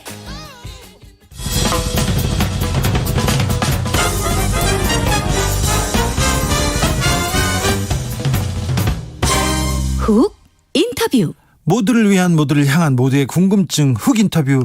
윤석열 정부의 첫 한미 정상회담이 끝났습니다. 바이든 대통령의 행보와 발언으로 정상회담 결과 한번 분석해 보겠습니다. 그리고 북한에 보내는 메시지는 짧고 강경했습니다. 그 속뜻이 뭔지도 물어보겠습니다. 한반도 평화포럼 이사장 김현철 전 통일부 장관 모셨습니다. 안녕하세요. 예, 안녕하십니까. 장관님 오랜만에 뵙겠습니다. 네, 반갑습니다. 잘 계시죠? 네. 장관님, 저 한미 정상회담이 있었습니다. 어떻게 보셨습니까? 예, 뭐 한미 정상회담이 이제 윤석열 정부 들어와서 처음으로 열렸는데요. 네. 뭐 한미 관계의 돈독한 관계를 네. 확인했다, 이렇게 이제 평가할 수 있을 것 같은데, 네. 이게 뭐 한미 관계가 예전에도 좋았거든요. 네네. 예, 좋았던 거를 다시 재확인한 측면들이 있고요. 네. 내용적으로 보면은 이제 2021년 5월달에 문재인 대통령과 바이든 대통령의 네. 한미 정상회담 공동 선언문하고 비교를 해보면은 네. 뭐 포괄 동맹으로의 진화라든가. 네. 또 여기서 얘기하는 대부분은 방향성 그때 정해져 있었고요. 네. 이제 이번에는 더 구체화하고, 네. 물론 이제 차이점도 몇 가지가 있는데, 주로 이게 공급망, 네. 이게 이제 인도 태평양 경제 프레임워크가 이제 오늘 출범을 했는데, 이제 그런 부분들에 대해서 조금 더 구체화됐다 하는 게 이제 차이로 보여집니다. 네, 한미 동맹은 더 공고해졌다. 그런데 그 토대가 바뀌지 않고 잘 가고 있다. 이렇게 보면 되겠네요. 네, 그렇습니다. 그런데 이게 이제 한미 관계라는 게 예. 이익의 조화가 있어야 되잖아요. 네. 그러니까 미국의 이익이 있고, 예. 우리 이익이 있고, 예. 한미 관계는 양측이 서로 이익을 볼 수 있는 쪽이 예. 있는 거죠. 그런데 사실 차이점도 있거든요. 네. 예를 들어서 지금 이제 뭐 바이든 대통령이 삼성 공장을 네. 방문한다든가, 현대차 현대 회장님을 만난다든가. 네. 이런 게 보면 이제 미국 입장에서 보면은 선거를 앞두고 있고, 예. 경제 사정이 매우 어렵고, 예. 그러다 보니까 일종의 외자 유치 예. 이 차원이고, 또 공급망 차원에서 반도체를 비롯한 첨단 기술 제품에 대해서 이게 중국하고의 공급망을 좀 별도로 네. 믿을 수 있는 동맹국들하고 이걸 새로운 공급망을 만들어 보겠다 하는 것이잖아요. 예. 그런데 뭐 우리 입장에서 보면은 뭐 이득을 볼 수 있는 부분들이 있습니다. 네. 첨단 기술 제품이라는 게 아무래도 원천 기술을 미국이 갖고 있기 때문에 한미 간의 기술 협력에 이득이 있죠. 네. 그렇지만 반도체만 하더라도 최대 시장은 역시 중국입니다. 네. 삼성이 반도체 수출의 거의 65%를 예. 중국에 하고 있거든요. 네. 그렇기 때문에 이게 미국의 이익에 충실하는 그거는 이제 미국의 이익인 것이고 네. 우리의 이익을 어떻게 찾아낼 것인가 하는 것도 네. 앞으로의 과제라고 볼 수 있습니다. 네, 속보 알려드리겠습니다. 윤 대통령이 CNN과 인터뷰를 가졌는데 북한 망하게 할 생각 전혀 없다 이렇게 얘기했어요. 한반도 전술핵 재배치 가능성도 배제했는데 북한 망하게 할 생각 전혀 없다 이런 메시지가 조금 이렇게 거칠고 강경한 메시지가 남북에 좀 악영향을 주지는 않을까 저는 그 생각이 좀 약간 덜컹하기도 합니다. 예, 뭐 윤석열 정부에서 대통령도 그렇고 네. 또 뭐 통일부 장관 네. 또 여러분들이 가능하면은 그 발언을 갖고 네.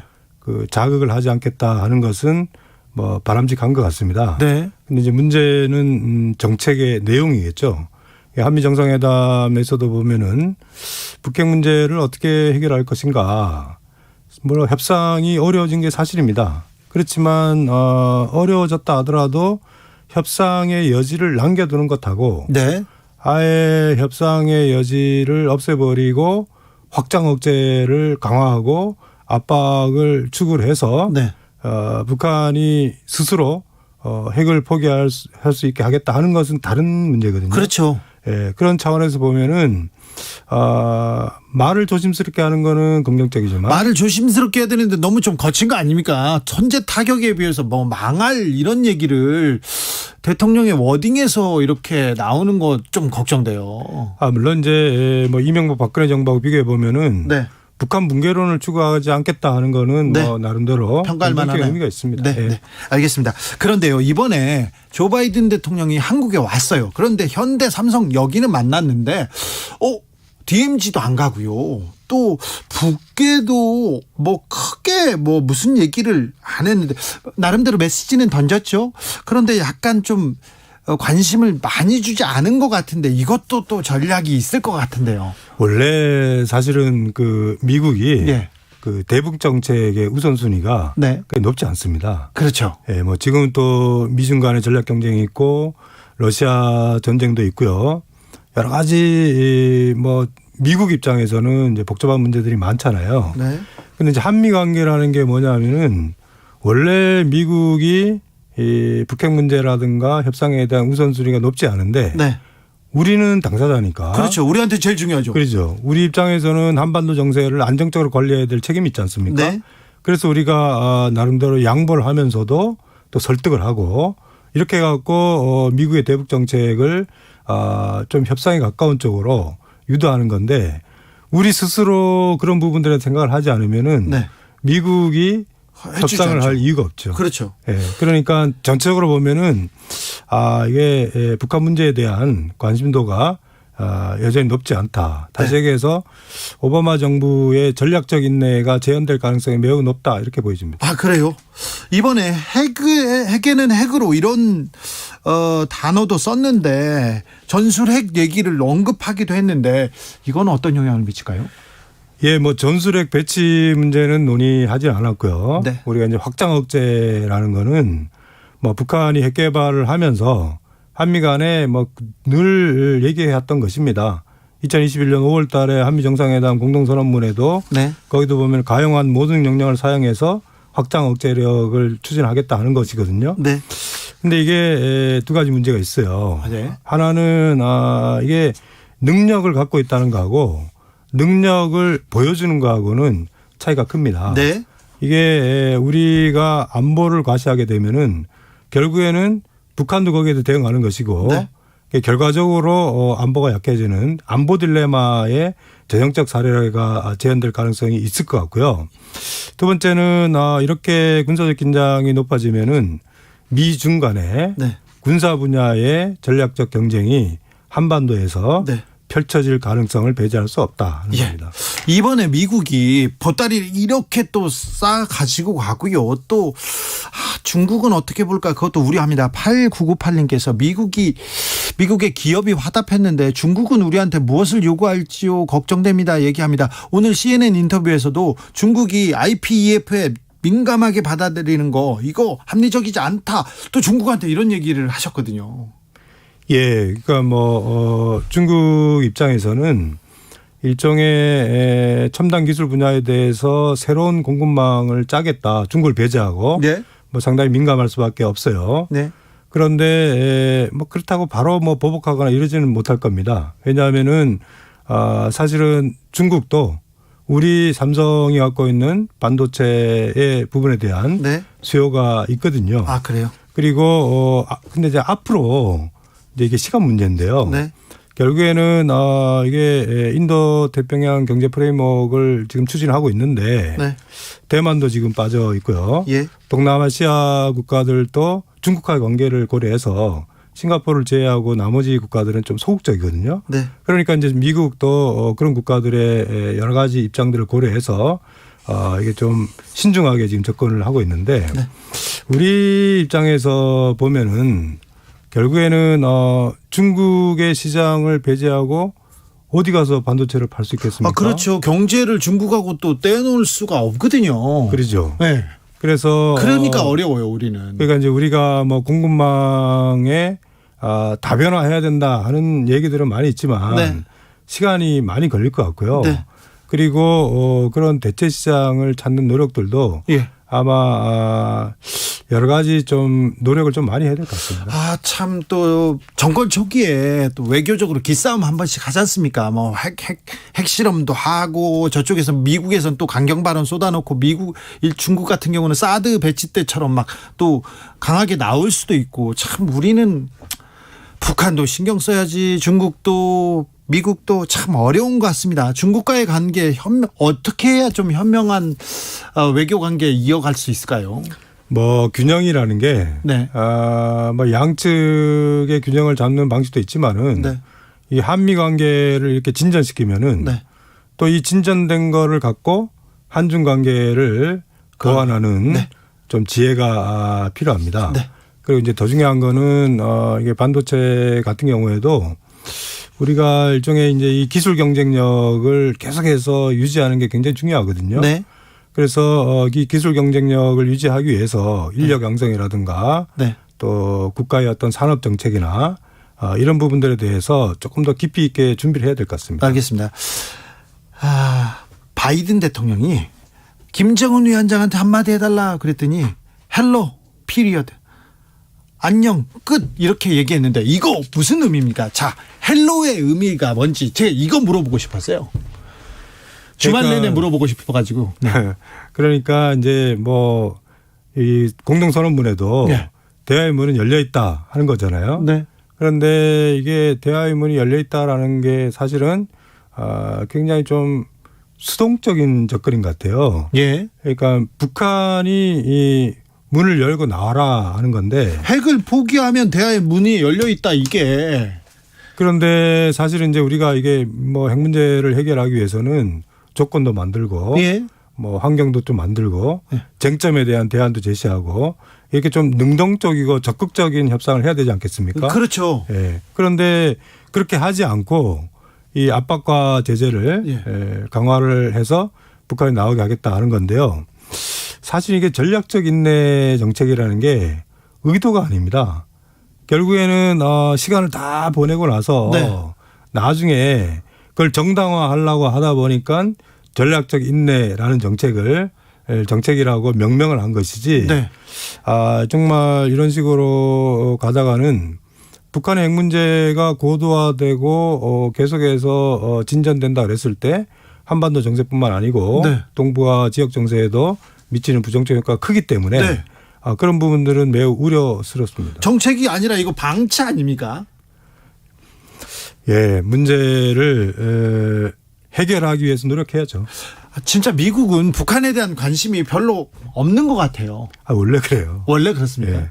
그래서 미국이 관심이 없는 것을 우리가 이제 적극적으로 설득을 해야죠.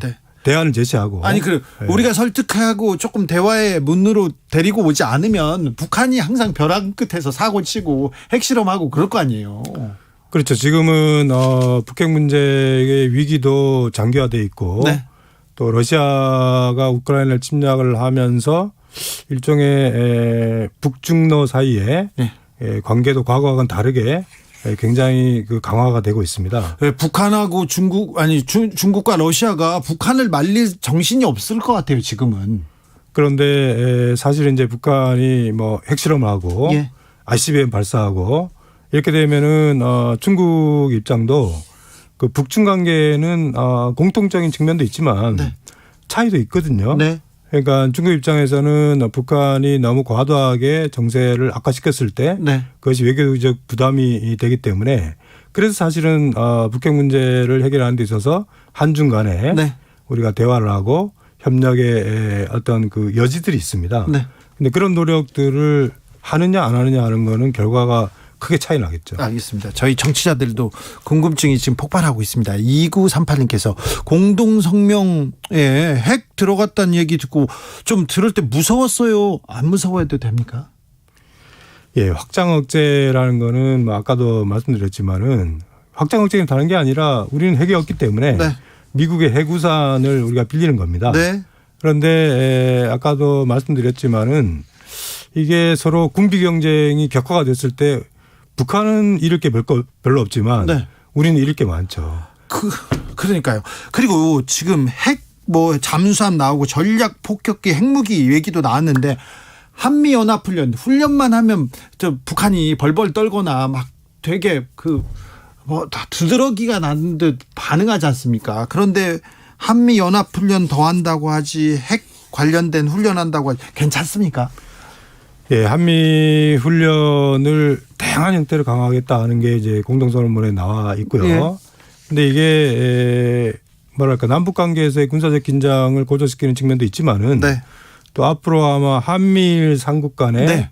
군사훈련도 예고를 하고 있습니다. 그거 걱정이에요. 지금 윤석열 정부에 좀 일본하고 가까운 분들이 많고 한미일 훈련해야 된다는 사람들이 있어서 한미일 훈련하면 동해바다에 일본 함정이 독도 앞바다 막 와서 훈련하는 거 아닙니까? 역사적으로 보면은 사실은 이제 한일 관계라는 게 네. 양자 관계가 아니고요. 예.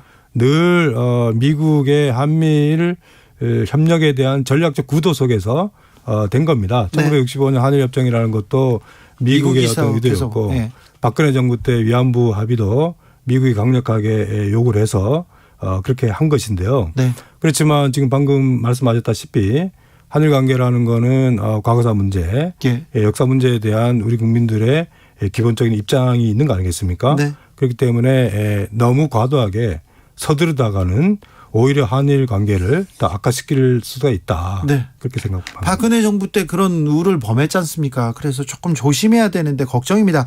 북한이 핵실험을 준비했다. ICBM은 계속 쏘아대고 있고요.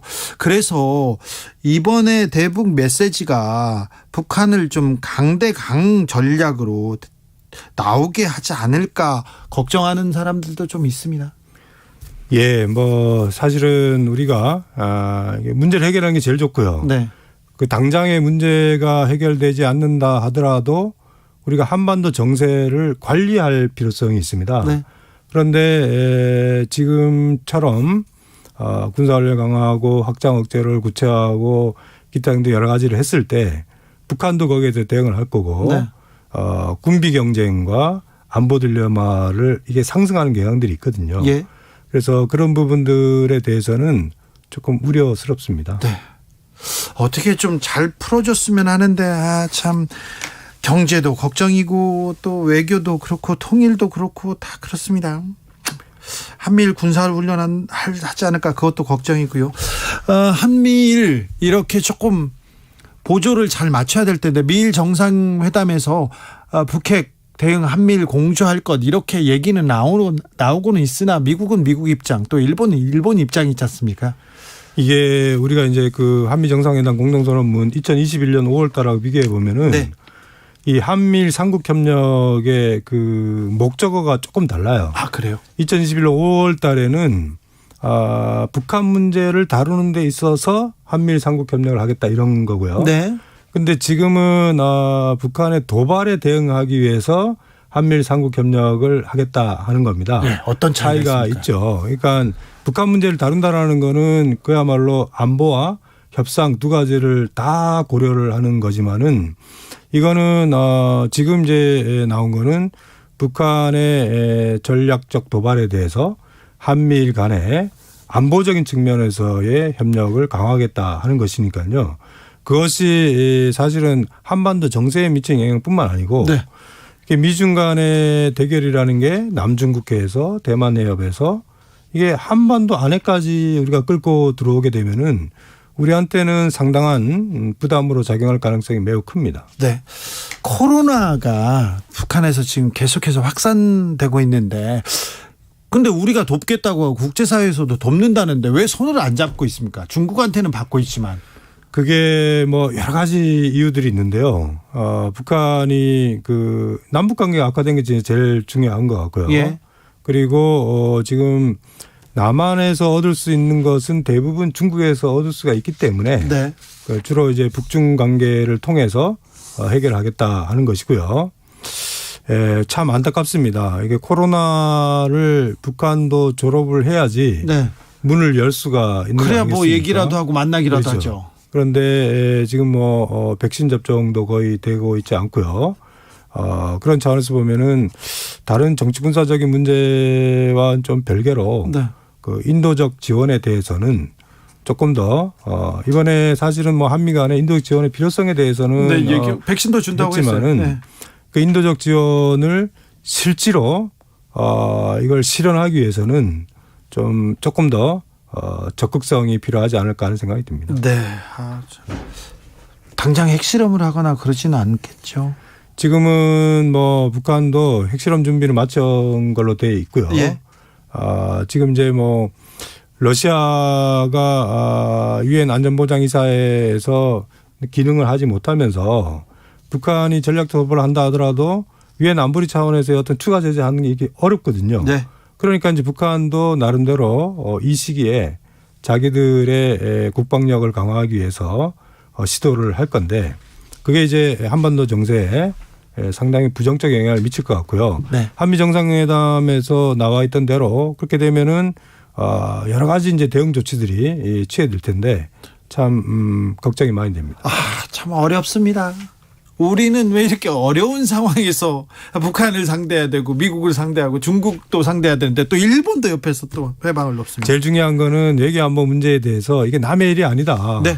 결국 이게 우리 일상에 굉장히 깊숙하게 영향을 미칠 수 있다는 거를 좀 인식하고 관심을 갖는 게 중요할 것 같습니다. 알겠습니다. 더 공부하고 더 배우겠습니다. 감사합니다. 지금까지 한반도 평화포럼 이사장 김현철 전 통일부 장관이었습니다. 감사합니다. 네, 고맙습니다. 정치 피로, 사건 사고로 인한 피로, 고달픈 일상에서 오는 피로. 오늘 시사하셨습니까? 경험해보세요.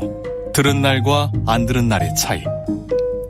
여러분의 피로를 날려줄 저녁 한 끼 시사.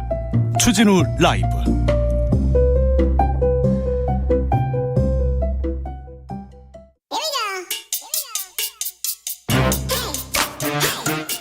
뉴스를 향한 진지한 고민, 기자들의 수다.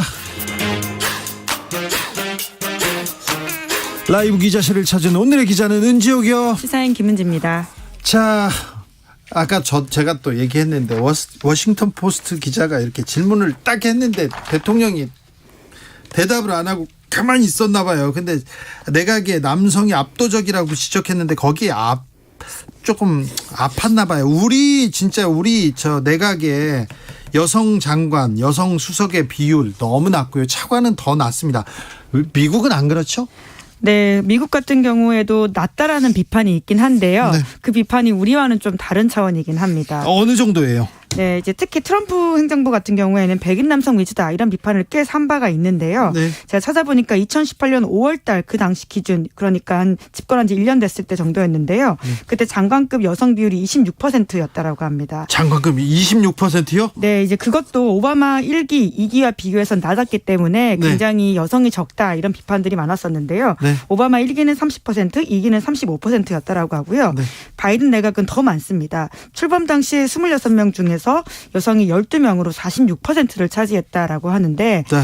이런 것들에 비교해 보면 지금 윤석열 정부는 국무총리 포함해서 19명의 국무위원 중에서 여성이 3명이라서 3명이요. 15.8%라고 하고요. 차관급 인사는 더해요. 네, 41명 중에서 여성이 2명밖에 안 돼서 2.5%입니다. 2.5%예요. 이거는 좀 이건 너무한 거 아닌가 이렇게 좀 성평등에 대한 개념이 아예 없는 거 아닌가. 우리나라가 엄청나게 선진국인데 이번 대선에 젠더 문제를 가지고 첨예하게 다투고 젠더를 가지고 싸우는 걸 보고 굉장히 우려하더라고요, 국제적으로. 근데 이번에 인사 나오는 걸 보니까 한국이 지금 거꾸로 가고 있는 거 아닌가 우려하는 시각에 이런 기사가 나온 것 같습니다. 이런 질문이. 실제로 워싱턴 포스트 기자가 그런 차원에서 질문을 한 건데요. 네. 윤석열 대통령이 이제 여성들에게 공정한 기회를 더 적극적으로 보장되기 시작한 지가 오래되지 않았기 때문이다. 이런 이야기를 했는데 이 문제도 좀 지적받을 만해요. 네, 왜냐하면 이제 대선 캠페인 당시에서는 구조적 성차별이 없다라는 이야기를 얘기했잖아요. 계속 했거든요. 네. 근데 이 말 자체가 구조적인 문제가 있었기 때문에 여자들이 거기까지 올라가지 못했다라는 전제를 두고 있는 말이라서 그렇죠. 기자들이 그래서 다시 이제 한국 기자들이 따로 이제 한국 대통령실 관계자한테 질문을 했습니다. 네. 그러면 그때에 비해서 입장 바뀐 거냐? 그렇죠. 라고 물었더니요. 이제 대통령실 관계자는 애매하게 답했습니다. 네. 인정했다 안 했다가 아니라 질문을 듣고 바로 말을 한 것이기 때문에 그대로 봐달라. 그대로 봐달라도 이것도 이상한데요. 이 문제는 계속해서 국제적인 글로벌 스탠다드로 보면요. 계속해서 좀 이상하네 지적받을 거예요. 그러니까 좀 노력하셔야 되겠습니다. 노력해야죠. 반페미니스트 아니죠. 남성만 우월하다 그런 거 아니지 않습니까? 그러니까 좀 노력하셔야 되겠어요. 이런 지적받고 있다는 거 좀 유념하시고요. 자, 그런데요. 박근혜 정부 시절에 특활비를 함부로 썼던 남재준 이병기 전 국정원장이 가석방 된다고요? 네, 윤석열 정부의 첫 가석방 대상에 포함이 됐는데요. 네. 법무부가 20일에 가석방 심사위원회 열었고 30일에 이게 단행될 예정이라고 합니다. 윤석열 정부의 첫 가석방 대상자로서 더욱더 눈길을 끄는데 왜 이 사람들이 들어갔죠? 네, 이제 우선은 그 조건을 채웠다라고는 하는데 앞서서 뇌물을 주고받았다. 뇌물은 이제 정확히는 이제 정치자금법 관련된 부분들인데 관련해서 이미 앞선 다른 사람들이 이제 가석방 됐기 때문에 맞춘다 이런 차원도 있다라는 이야기는 있지만요. 여튼 눈길을 끄는 게 이 사건 자체를 윤석열 대통령이 서울중앙지검장이 당시 했던 사건이기 때문입니다. 한동훈 장관이 했어요? 네, 그렇죠. 이게 서울중앙지검이 2017년 12월 달에 국고등 손실 혐의로 남재준 이병기 전 국정원장을 구속 기소한 바가 있는데요. 말씀하신 것처럼 그 당시 이제 한동훈 법무부 장관이 서울중앙지검 3차장 검사였고요. 특수산부는 양석조 부장검사가 맡았는데 네. 양석조 검사도 오늘 서울 남부지검장으로 취임식을 했습니다. 다 친윤이 했죠. 그런데 국정원 특활비 세금을 갖다가 대통령과 대통령실에 이렇게 뇌물로 바칩니다. 이거 쓰세요. 이렇게 우리끼리 씁시다. 특수활동비라고 하는 것이 용처를 밝히지 않아도 되는 돈이라고는 하지만 그것은 국가안보를 위해서 써야 되는 돈이거든요. 국정원에서 써야 되는 돈이죠. 네, 그렇죠. 특히나 이제 해외 공작 파트에서 사용하는 돈인데 이 돈을 손댔다라고 하는 것이 문제가 됐습니다. 많이도 손댔어요. 네, 남재준 전 원장 같은 경우에는 6억 원, 이병기 전 원장 같은 경우에는 8억 원 자신의 특활비에서 떼어내서 박근혜 전 대통령에게 뇌물을 제공하고 국고에 손해를 끼친 혐의를 받고 있는데요. 네. 당시 이제 검찰이 밝힌 이 제공 수법들을 보면 굉장히 상세합니다. 남재준 전 원장 같은 경우에는 2013년 5월부터 2014년 4월까지 이현수 당시 국정원 기조실장을 시켜서 40억 원의 원장한테 특활비가 배정되어 있는데 매달 5천만 원씩 현금화해서 이재만 전 총무비서관에게 전달하도록 했다라고 하고요. 예. 이병기 전 원장 같은 경우에는 금액이 2배로 뜁니다. 네. 매달 1억 원씩 현금으로 2014년 7월부터 2015년 2월까지 안봉근 전 국정홍보비서관에게 전달하도록 지시했다라고 합니다. 네. 이 문고리 3인방이라고 했지 않습니까? 그 사람들은 돈을 받았는지는 모르는데 박근혜 정부 들어가지고 강남의 아파트를 동시간대는 아니겠죠. 비슷한 시기에 다 이렇게 산 적이 있습니다. 그 부분까지는 수사를 하다가 말았어요. 네. 굉장히 좀 그때 자세하게 수사가 된 바가 있는데요. 네. 경내에 들어가서 차량에서 돈을 주기도 하고 혹은 돈가방을 직접 들고 청와대 인근 골목에서 차에 올라타서 은밀하게 상납했다. 이런 것들도 있습니다. 국정원장이 직접 운전해가지고 매달 그 돈을 갖다 줬다 이런 것도 있었습니다. 네, 물론 검찰의 주장인데 일부는 받아들여지고 또 일부는 받아들여지지 않았지만 뭐 여튼 유죄가 난 사건이기 때문에요. 이것은 이미 형이 확정됐는데 이에 대해서 윤석열 정부가 가석방을 한다라는 점이 있습니다. 그런데 그 형기의 일정 부분을 채우면 가석방 심사는 오를 수 있으나 이렇게 중대 범죄인데 이게 가석방 심사가 되는지 참 심은정님도 가석방 기준이 될까요? 이렇게 얘기도 하는데 왔다 갔다 오락가락하고 하는 이 가석방 기준에 대해서도 명확한 잣대를 명확한 법률을 좀 마련해 주셔야 될 것 같습니다. 그래야 이제 국민들이 수긍하죠. 이재용 부회장은 빨리 이렇게 가석방 시키고 그것도 좀 이상했어요. 많이 이상했습니다. 네, 게다가 가석방 안 된 국정원장도 지금 있긴 합니다. 자, 호주에서 정권 교체가 일어났다고요? 예, 노동당 대표가 총리로 취임해서 9년 만에 일어난 건데요. 네. 이 사건이 왜 지금 전 세계적으로 관심을 끄냐면 호주가 이제까지 굉장히 반중 노선을 세게 걸었던 나라입니다. 그렇죠. 예, 그런데 이제 바뀐 정권 교체 총리는 어떻게 될까에 대한 관심들이 굉장히 쏠리고 있는데요. 네. 예, 우선은 지금까지는 굉장히 앞선 총리가 쿼드 그리고 오커스 등 창설을 주도하면서 반중 노선에 앞장서 있었는데요. 그렇죠. 지금은 이제 선거 기간 동안에 이것이 엄청나게 쟁점화된 건 아닌데 성격이 다른 당이다 보니까 어떻게 될지 좀 관심을 끌고 있고요. 당장 바뀐 총리가 이제 쿼드 정상회의에 참여하게 된다라고 합니다. 네. 쿼드 그리고 중국에 대해서는 어떤 반응을 보일지 그리고 기후 변화가 큰 쟁점이 됐다면서요? 예, 실제로 호주에서는 2019년에서 2020년 최악의 산불이 일어난 적이 있었죠. 있는데요. 이에 대한 심판 선거가 이번 좀 총리 선거에서 크게 있었다라는 지점도 있고요. 그 때문에 사람들의 어떤 관심이 기후 변화에 굉장히 크게 작용하고 있다라고 합니다. 네. 그래서 특히나 이제 여성들을 중심으로 이 정치에 대한 관심들이 기후 변화 이슈에 대해서 반응하고 있고요. 네. 그런 것들이 좀 변화된 이번 총선에서 표가 발현됐다라고 합니다. 기후 변화, 기후 위기라고 할 수 있죠. 우리한테도 먼 나라, 미래의 얘기가 아닙니다. 우리나라도 엄청 더웠고 긴 장마가 있었고 산불 계속됐고 그런 기후 위기가 계속되고 있어서 우리 정치권에서도 우리 이번 선거에는 기후 변화 그리고 환경 문제가 좀 나와야 되는데 왜 안 나오는지 저는 조금 답답합니다. 답답해서 그래요. 기자들의 수다 시사인 김은지 기자와 함께했습니다. 감사합니다. 네, 감사합니다. 교통정보센터 다녀올게요. 오수미 씨. 네, 시각 교통정보입니다. 퇴근길 정체 점점 더 확대되면서 영동고속도로 인천 가는 길은 경인 지역 통과 내내 속도가 떨어져 있습니다. 동수원에서 정체를 시작으로 북수원, 둔대분기점, 안산 일대까지 밀리고 있고요. 다시 한번 군자에서 월곶, 서창을 지나 도로 종점까지 답답한 흐름입니다. 제2경인고속도로는 성남 방향 진입하자마자 서창까지 8km로 가장 긴 구간에서 밀리고요. 이후 안현분기점에서도 주춤합니다. 반대 인천 쪽으로는 석수부터 광명, 남동 일대에서 각각 더디게 움직이고요. 수도권 제1순환고속도로 일산 판교 쪽으로는 김포부터 송내까지 15km로 여전히 정체의 길이가 길어져 있고 반대편도 안양터널에서 수리터널, 시흥요금소에서 송내 쪽으로 밀리고 있습니다. 지금까지 KBS 교통정보센터였습니다.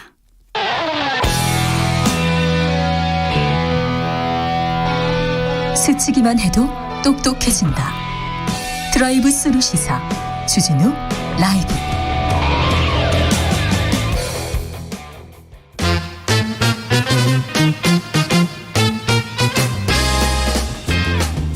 정치권 뉴스와 화제 그리고 민심 여론조사와 빅데이터로 집중 분석해 보겠습니다. 여론과 민심. 이강윤 한국사회 여론연구소 소장 어서 오세요. 안녕하세요. 전민기 한국인사이트 연구소 팀장 어서 오세요. 반갑습니다. 네, 한미 정상회담이 끝났습니다. 보통 한미 정상회담이 있으면 이건 뭐 대통령 여당한테 좀 도움이 될 거야 이렇게 얘기가 나오곤 했었는데 어땠습니까? 이번 한국 기업 투자 유치 면담 하러 왔던 게 주인 것 같고요. 네, 한국이 뭐 돈을 투자하겠다. 한국에서 보따리를 엄청 싸가지고 가더라고요. 네, 뭐 많이 내놨대요. 예. 근데 온 김에 또 정권 바뀌고 했으니까 새 대통령 만나니고 대중국 패권 경쟁에서 동맹 전선을 구축하고자 하는 외교 행보. 그다음에 바이든 이분이 한 40년 가까이 상원 의원하면서 계속 외교통만 있었잖아요. 네. 예. 좀 노련한 것은 군데군데 느낄 수 있었던 것 같아요. 예. 그리고 중간 선거 의식하느라고 자기가 지금 인기가 별로 좋지 않으니까 그러니까요. 한국 기업들 이용해서 경제 안보도 구축하고 일자리도 늘리려고 하는 아무튼 실속은 많이 챙긴 것 같았습니다. 네. 아무튼 우리나라가 굉장히 뭐 국력이 세져가지고 그래 미국 왔어? 그래 우리 보따리 줄게. 이게 좀 그래 끄덕끄덕 하다가도 좀 씁쓸하더라고요. 그런데 한미 정상회담을 빅데이터에서는 어떻게 평가하던가요? 일단 키워드는 두 개네요. 경제와 안보고요. 예. 그 사이에 이제 뭐 삼성 첫 일정지로 잡았기 때문에 관심이 좀 있는 것 같고요. 뭐 반도체나 한미 동맹 관련 이야기들 나오는데 중간에 와인 이야기가 좀 많이 터지고 있네요. 와인. 네, 와인과 와이너리. 전두환 와인. 예, 관련한 키워드가 한 4개 정도 보일 정도고요. 네. 감성어는 그럼에도 불구하고 54대 42로 네. 좀 성공적이었다. 예. 좀 한미 간의 신뢰가 좀 강화된 것 같다. 환영한다. 그렇지만 그 외에 좀 엉망이었다. 좀 망했다. 뭐 등등의 단어가 있는데 어쨌든 긍정이 좀 높고 키워드는 아까 말씀드린 대로 3가지 정도로 지금 정리가 되고 있습니다. 네. 전두환 아들이 저기 미국에서 나파밸리에서 와인 회사를 한다 이렇게 얘기를 하지 않습니까? 제가 저기 가봤어요? 가봤죠. 저는 뭐 저기 대통령이나 권력자들의 비자금 전문이어서 저희 가봤는데 미국에 있는 그 뭐 정보기관 사람들도 이 와이너리는 이 와인 농장은 뭐 전두환 씨 거다. 이런 얘기를 했는데 일단 전두환 그 삼남이었나요? 전재만 재만 씨가 운영하고 그리고 장인하고 같이 해서 장인 이름으로 돼 있으나 실질적으로는 뭐 전재만 씨 그러니까 전두환 씨의 재산이다 이렇게 보고 있더라고요. 그 와이너리 구입 비용 자금 출처가 좀 미국에 있어서 쉽지 않은 모양이죠. 그게 어느 정도까지 나왔는데 우리 정부에서 뭘 묻지 않고 국세청과 검찰이 움직이지 않아요. 웬만하면 움직이지 않아서요.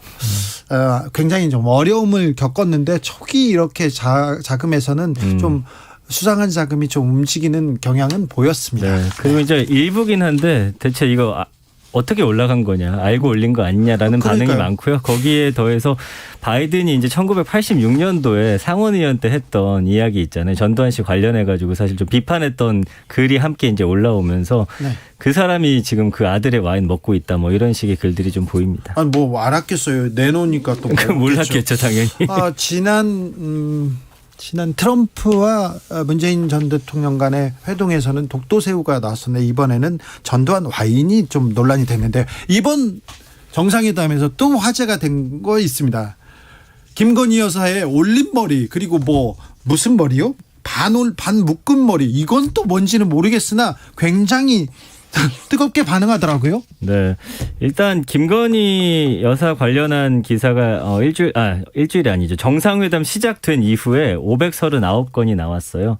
기사가요? 예, 많이 나왔죠. 와. 그래서 말씀해 주신 대로 뭐 그런 내용이라든지 아니면 뭐 메리드업이라는 이야기를 했는데 그게 이제 영어식 표현으로 아내 부인 잘 만났다. 그리고 뭐 부인 뷰티풀이다. 뭐 이런 기사들이 많아요. 근데 지난주에도 말씀드렸지만 이거에 대한 어떤 언급량 자체는 높지 않기 때문에 기사가 좀 많이 쏟아진 것 같다. 윤석열 대통령 같은 경우는 언론 보도가 이제 1465건. 그래서 윤석열 대통령에 대한 이야기가 많기는 한데 약간 좀 뭐 이모저모라고 해야 될까요? 약간 그런 식으로 좀 이야기가 좀 많이 흘러가고 있지 않나 싶습니다. 구두 얘기도 화제가 되고 자꾸 뭐 헤어스타일, 패션, 구두 이런 얘기가 나옵니다. 지금 얘기하시는 것들 패션 전문지 기사입니까? 아닙니다. 근데 뭐 여기 조중동을 비롯한 또 대중 뭐 일간 종합지에서도 써요. 중앙 일간지에서 많이 쓰고요. 그거를 또 포털에서 메인에 실어주는 게 저는 좀 더 좀 문제가 있는 것 같은데요. 그 동그라미 땡땡땡 하는 화제성 스케치 기사 정도일 텐데 일간 종합지에 그런 걸 많이 쓴다고요? 기사가? 정권 초기이기 때문에 허니문 기간이어서 이런 기사가 많이 나오는 것도 또 이해가 되기도 합니다만 머리가 그렇게 중요한가? 기사 가치로서는 조금 많이 떨어지기 때문에 이거보다는 뭐 북한 문제 그리고 지금 한미 그리고 중국과의 관계 이런 분석할 게 많았죠. 이번에 IFF라고 인도태평양 경제 프레임워크가 아는 사람이 별로 없어요. 그렇죠. 저게 뭔지, 그리고 물론 그게 아직 구체 얼개가 나와 있지는 않지만 최대한 이번에 우리 참가한다고 했으니까 그것 했을 때 뭐 예상 효과라거나 이런 것들을 좀 짚어주는 그런 게 필요할 텐데. 그런데 뭐 전혀 없어요. 다른 얘기가 나왔죠. 다른 얘기가. 그런데 구두 얘기. 저도 얼마 전에 샀잖아요. 아니요, 그 구두 말고요. 10년 전 구두를 말고. 신고 나왔다라는 게 또 이제 화제가 됐죠. 예. 네. 뭐 젖은 구두를 뭐 해에게 보여주는 것도 아니고 10년 된 구두인데 나도 더 구두를 잘 닦을 걸, 이렇게 얘기합니다. 93787님도 정상회담 관련 기사인데요. 아주 중요한 기사인데 연예인들 기사처럼 보도된다니 좀 안타깝습니다. 그런데 이게 계속되고 있습니다. 얼마나 되는지 좀 지켜보자고요. 자, 구두 뭐 헤어스타일 지나가고요. 자, 선거가 코앞에 다가왔는데 흐름이 어떻습니까? 두 당 간의 지지율 격차는 상당히 벌어지고 있는 추세입니다. 계속 벌어지고 있습니다. 한 달 전쯤에 가면 둘이 비슷했어요. 네. 정당 지지도도 비슷했고, 당신은 윤석열 당선인 신분이었죠. 새 정부가 잘할 것 같아. 어떻게 보셔? 그러면은 긍정 부정이 별 그 차이, 오히려 부정이 좀 떨어질 때도 있고 그랬는데. 엎치락뒤치락했어요. 그로부터 한 달 뒤. 네. 제가 조금 전에 한 달 전이라는 것은 대개 한 4월 20일경의 조사고요. 예. 5월 20일 제가 소장으로 있는 KSOI에서 5월 21일 공동조사 TBS 1회도 조사했습니다. 지방선거 성격 어떻게 보세요? 국정 안정시켜야겠다. 그러니까 여당 후보 찍어주는 게 좋을 것 같아. 53.5. 독주를 견제해야 돼. 그러니까 난 야당 찍고 싶은데 40.9. 한 12%포인트 차이 나죠. 네. 그다음에 윤 대통령 행보에 대해서는 국민 통합에 부합하고 있는 것 같다. 51.4%. 아니다. 아직 좀 많이 부족하다. 39.6%. 그리고 이번에 서울시민 1,002명을 대상으로 조사한 건데요. 오세훈 후보 찍겠다. 55.9. 약 56%입니다. 송영길 약 38%. 차이가 제법 나고 있습니다. 한 달 전에는 이렇게 오세훈, 송영길 후보 말고 나머지 두 항목은 한 달 전에 이렇게 차이가 나지는 않았었습니다. 만 18세 이상 성인 남녀 1,002명을 대상으로 5월 20일과 21일 이틀간 조사했습니다. 네. 자세한 내용은 중앙선거 여론조사심의위원회. 한 가지만 더 꼭 말씀드릴 게 있는데요. 자신의 정치 성향을 물어봤습니다. 응답자 분포를 보니까 나는 보수다 39%, 중도 31%, 진보 23.5%. 진보는 저희가 TBS하고 1년 4개월 동안 쭉 조사해온 이래로 가장 낮은 권에 속하고요. 보수 39%가 나온 것은 가장 높은 쪽입니다. 그러니까 진보 성향을 가진 분들의 정치적 발언 욕구가 굉장히 낮다. 좀 무기력감 같은 거에 빠져 있는 게 아닌가. 이게 실제 투표율에 어느 정도 나타날지가 주요 관심사입니다. 네, 방금 여론조사 개요는 같지? 네, 맞습니다. 네, 저희는 KBS고요. 공정과 신뢰를 바탕으로 개요를 빠뜨리지 않겠습니다. 항상. 아주 잘 네, 하겠습니다. 네. 자, 소장님. 네. 자, 이렇게 흐름은 가는데 빅데이터는 어떻습니까? 그러니까 빅데이터 상에서는 확실히 윤석열 대통령에 대한 그 긍정 감성이 좀 올라가고 있어요. 정상회담 같은 거 하면 확실히 좀 올라가고 있군요. 어떤 좀 성과가 있다라고 보는 건지, 아니면 아까 그런 좀 관련된 기사들이 좀 긍정적인 느낌으로 많이 나가서 그런지는 모르겠지만, 그런 것 플러스 4.18이 이제 5.18 죄송합니다. 5.18 민주화 운동에 이제 참석을 해가지고 보여줬던 뭐 넥타이라든지 임을 위한 행진곡 부르고 이런 것들은 좀 긍정적인 역할을 한 것 같아요. 어떤 좀 통합하고 협치하려는 듯한 그런 느낌을 좀 받고 계신 것 같고요. 메시지도 그랬고요. 예, 그래서 그 부분에 대한 좀 반응은 좀 있고요. 네. 아까 말씀드린 대로 지금 서울시장 이야기였네. 죄송한데 지금 너 선거 얘기로 그냥 넘어가도 근데 이제 지방선거와 관련해서는 경기도 빼놓고는 일단은 지금 국민의힘 쪽의 후보들이 그래도 조금 더 긍정적인 그런 표현들이 많이 등장을 하는 것은 사실입니다. 경기도 빼고는 그러면 다른 데는 국민의힘 후보들에 대해서 긍정적으로. 물론 지선이라는 게 굉장히 많은데 그중에 관심을 받는 곳이 많지가 않잖아요. 알겠습니다. 경기도는 어떻습니까? 경기도는 이제 김동연 후보가 언급량과 관심도도 올라가면서 키워드 안에서 부정적인 또 키워드가 없고요. 계속 올라갑니다. 65대 32.8까지 올라갔어요. 그러니까 이게 제가 계속 말씀드리는데 정치인으로서는 굉장히 이례적인 그런 수치라고 말씀드리잖아요. 그래서 김은혜 후보는 어때요? 김은혜 후보는 지금 안 좋아지는 게 최근에 이제 특혜 논란, 뭐 KT 관련한 것도 있었고요. 그 다음에 또 그 5.18을 관련해서 막말했던 그 또 인사가 있었잖아요, 주변에. 그런 게 이제 조금 악재로 작용을 하면서 부정 감성어가 지금 70%까지 올라왔거든요. 아직 뭐 접전이라고 하니까 거기에 영향을 줄 정도는 아닌데 이런 것들이 계속 쌓여가고 언론의 관심이 이쪽 이슈로 터진다라고 한다면 저는 부정 감성어가 훨씬 높아질 것 같습니다. 빅데이터로 보면 민심은 김동연은 약간 긍정적이고 김은혜 후보는 조금 부정적인데 여론조사 관련해서 한번 볼까요? 저희가 헤럴드 경제 의뢰로 저희 KSOI가 지난 19일, 20일 경기도 거주 18세 이상 성인 남녀 1,000명 대상으로 조사했습니다. 김동연 42.7, 김은혜 42.1. 그러니까 0.6%포인트 차죠. 이건 뭐 박빙이네요. 거의 딱 붙어 있다고 보는 게 좋겠고요. 무소속 강용석 후보가 한 6%가량 나왔습니다. 어이구, 많이 나네요. 네, 그다음에 부동층, 난 지지 후보 없다거나 잘 모르겠다. 이분들 9%고요. 9%면은 이 즈음에 선거 약 열흘 한 열 이틀 남겨준 즈음으로 조금 많은 편이지만 이례적인 건 아닙니다. 다만 두 후보가 굉장히 붙어 있다. 그런데 김동연 후보나 김은혜 후보가 상당히 오차범위 밖으로 좀 벌어지는 조사도 있습니다. 참고로 하나 불러드리겠습니다. PNR이 미래한국연구소 의뢰로 21일 이틀간 조사한 거에 따르면 경기도 주민 1,002명인데요. 김동연 37.8, 김은혜 45.7, 오차범위 밖으로 김은혜 후보가 앞서죠. 강용석 5.1%로 나왔습니다. 두 조사 모두 95% 신뢰 수준 플러스 마이너스 3.1%포인트고요.